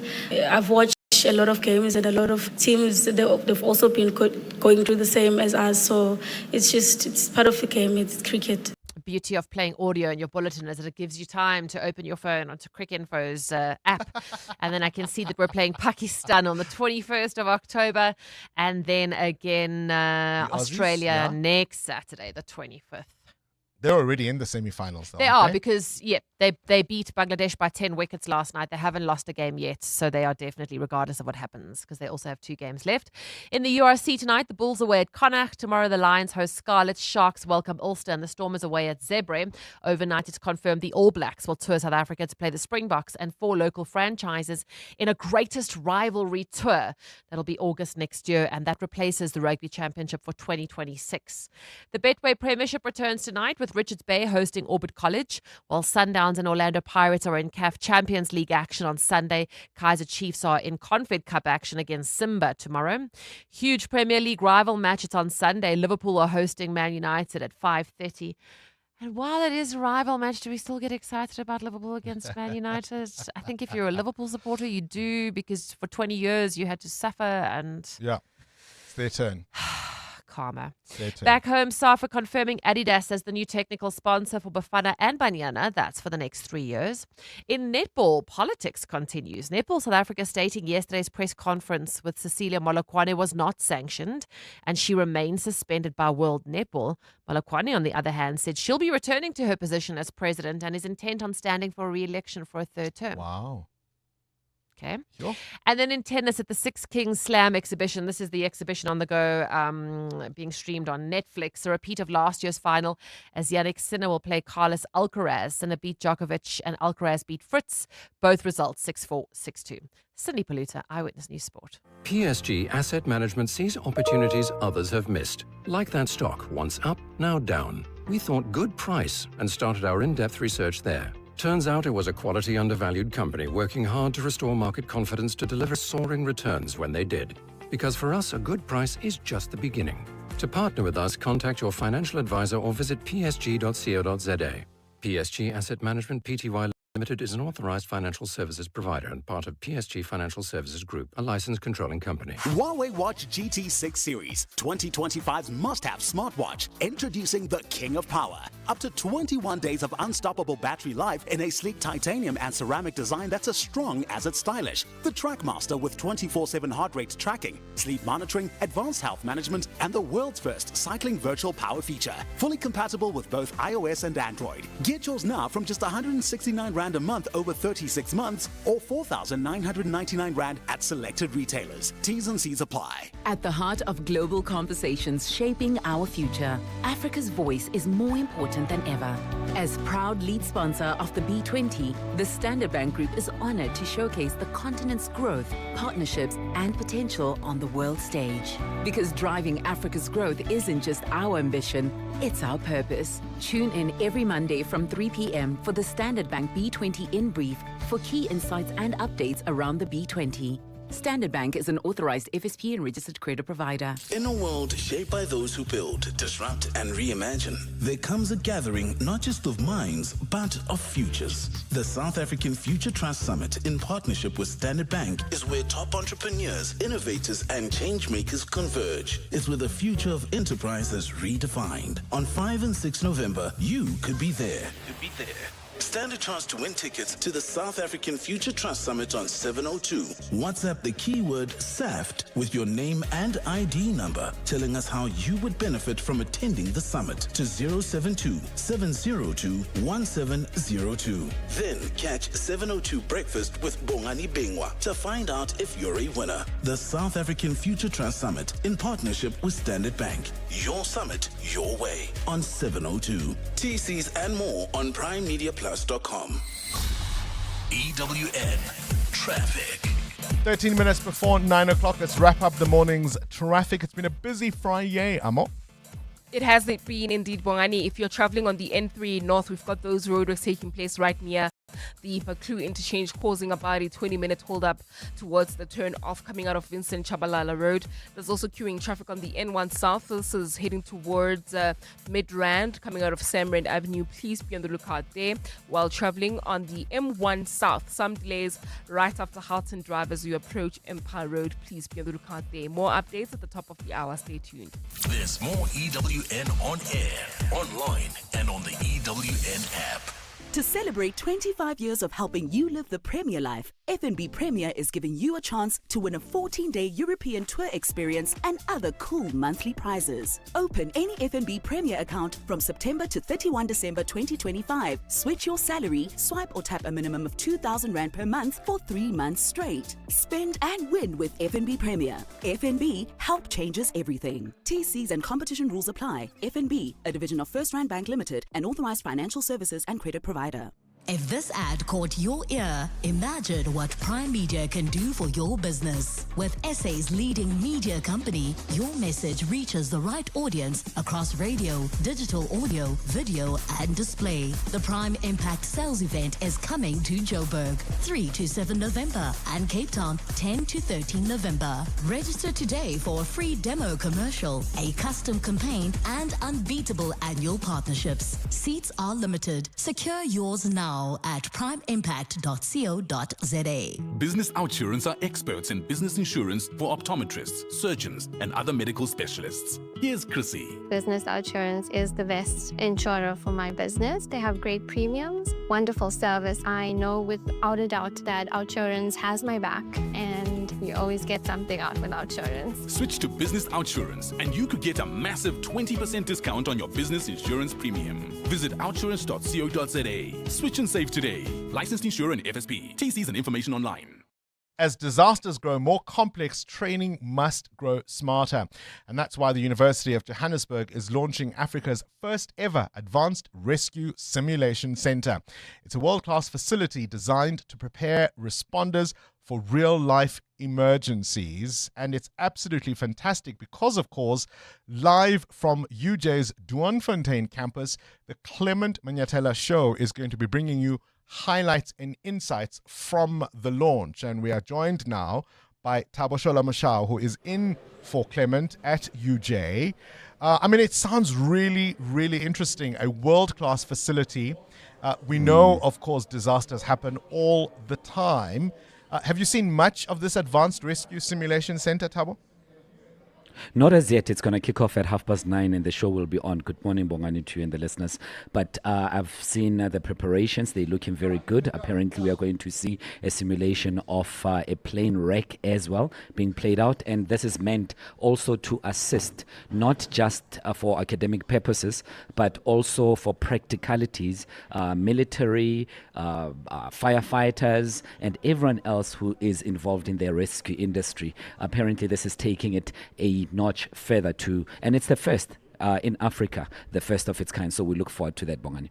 All right, the Clement Manyatela Show coming to you live from the University of Johannesburg's Douanfontein campus. It won't just be minds in a room, it will be futures in the making. Are you ready to claim yours? The South African Future Trust Summit on 702. Your summit, your way.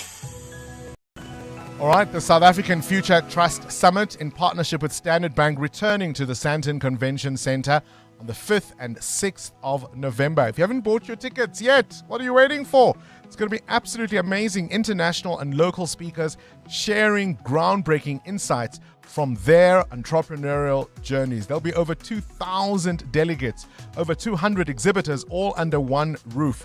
And you can experience the extraordinary world of thriving entrepreneurs and business owners. You can get your tickets for only 1,800 Rand each for the 2 days at summit.southafricanfuturetrust.org in partnership with 702. But we're also giving away 5 tickets, and we've been asking you to tell us why you think you might benefit from attending. Utsile is on the line from Edenvale. Utsile, tell us why you would benefit from attending the South African Future Trust Summit. Good morning, Bongani and the listeners of 702 Breakfast. So basically, myself and 3 other friends, we're starting an AI-driven fintech company. We're all university students, and, there's an old expression that says, you know what you know and you don't know what you don't. And as a bunch of students trying to create something that could revolutionize the personal finance space, we need to be in rooms with people who have successfully scaled businesses, people who can offer us advice, potentially even future mentors that are in that room. All over the world, as young people revolutionizing industries, disrupting them using AI from Singapore to San Francisco. And we feel we have a great idea. We have good heads between our shoulders collectively, and we have a can-do attitude. So South African Future Trust is just an environment where we can leverage every single opportunity that'll be in front of us there and build Africa's next unicorn. Utsile, I'm so inspired. I'm so absolutely inspired by that. I tell you what, don't just grab 3 other friends. You can grab yet one more, because I'm giving you 5 tickets to the South African Future Trust Summit. Thank you so much. I am so grateful. I'm so grateful. Listen, please do me a favor. Once you're up and running and this fintech solution that you are working on, once you've got a name, once you've got it all registered and you're up and running, do give us a call and tell us more about it, will you? No, 1,000%. We already have a name. It's called Paco. Now it's just a question of building the MVP, but we have a great team. Shout out to my business partners, Somno Domzolo, Antheo Naidu, and Gad Shoka Schwartzman. all of you guys, incredible. We're an incredible team, guys, and we're Sounds going to like do it. incredible things together. Sounds like it. But when you guys get there, you'll talk to us, hey? Oh, 1,000%. Pinky promise. Pinky promise. Pinky promise. I will show up. I will knock at the You door. cannot and be break like, it. "Bongani, yeah." Good luck to you, man, and enjoy the South African Future Trust Summit. It's happening, as I say, on the 5th and 6th of November, where bold ideas meet transformative investment on 702. Don't you just love it when young people are doing great things? Utsila's just made my day. Mzansi, Powerball has reached a staggering 150 million rand guaranteed jackpot this Friday. Only 3 times in history has Powerball reached such jaw-breaking levels. Be in it to win it by playing Powerball for the guaranteed 150 million rand jackpot today. Buy your tickets now in store on nationallottery.co.za, the mobile app, cell phone banking, or simply dial *120 *7529# for USSD. Panda, Pusha, play. Players must be 18 years old and play responsibly. E2 is the proud operator of the National Lottery. Brush, stroke, paint, color, protect, and admire. From roof paint to exterior textures and interior silk, Warrior Paints has it all. The product range and stylish colors are amazing. And what's more, Warrior Paints has crushed prices for incredible savings. Enjoy that good old-fashioned personal service you deserve. For price, quality, variety, and service, Warrior Paints is street ahead. Warrior Paints, affordable, lasting, luxury. Think about 6 years ago, when Amapiano was just a musical instrument. When streaming meant watching water flow, not videos online. And remote work was only said when your remote batteries died. So it makes you wonder, what will the next 6 years bring?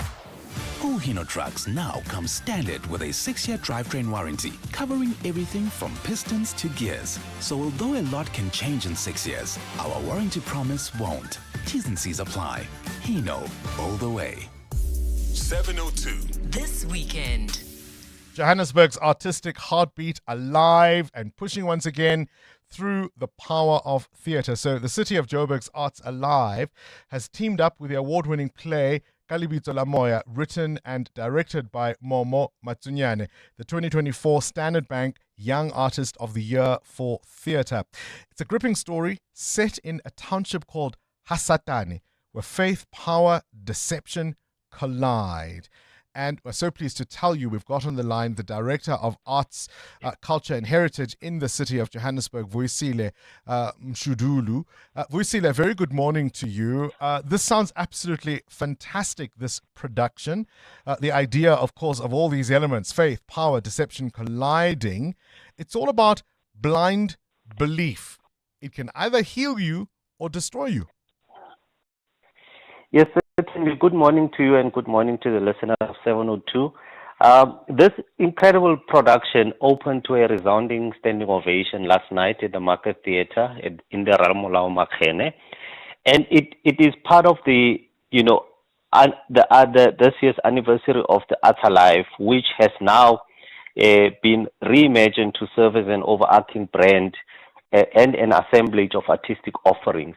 And how we reimagined Arts Alive is to make sure that, theatre productions that ordinarily would not have a platform, such as Kalibito la Moya, are part and incorporated into our broader programming. And, directed by the award-winning and also the Standard Bank Young Artist Alumni of the Year Award, Momo Matsunyane. This production has really been elevated from what it was originally, when it was created as part of her award as the Standard Bank Young Artist of the Year for Theatre. And the incredible compositions, of Zolani Njangas have reimagined this production to become a full musical. But also it is, for me, as I describe it, theater with resonance, because it deals with, although it is set in, a fictional township of Hasatani, it deals with real subjects that are not fictional, and also brings in a lot of resonance, because these are relatable stories that must be told with the honesty and the authenticity that only Momo Matsunyane can do. Why was it important for the city to support this kind of art that provokes conversation and perhaps even reflection? It is important for stories that are a reflection of who we are, and also stories that reflects the times that we live in, And I know that many people who analyze the contradictions that are currently in the fore in South Africa may be also saying it looks like Repela in the last days or Hasatani. And these are conversations that are intended to reflect society and make sure that we confront real conversations and not avoid them. But also what I love about this production is that it does not just depict problems, it also highlights solutions, that can propel us into a direction that we need, and also confronts very uncomfortable questions about the deception of, aspects of religion, the abuse of power, and how those can be correctly organized to make sure that, we really reach the aspirations of the society that we want. Yeah. So it started last night on at the Market Theatre until the 26th of October. Tickets are only 150. Come on, this sounds like an absolutely great production. Where can people get them? Tickets are available at Web Tickets, or you can visit the Market Theatre box office where you can purchase your tickets. And please do make sure that you get your tickets well in advance, because Momo is one of the highest selling, theatre box office artists, and you don't want to be disappointed and lose out. Indeed, you don't. Appreciate your time. Vuisile Mshudulu there, the Director of Arts, Culture and Heritage in the city of Joburg. 702 podcasts are on 702.co.za. Oh, look at the time. The Clement Manyatela show starts now. This is EWN. Good morning, I'm Sfiso Zulu. Convicted criminal Bron Mokgotsi is expected to hand his digital devices at the Sandton police station this morning. His business premises in Maikeng in the northwest were raided by police last night. Officers were searching for confidential police documents and electronic devices belonging to Mokgotsi. Oren Singh reports.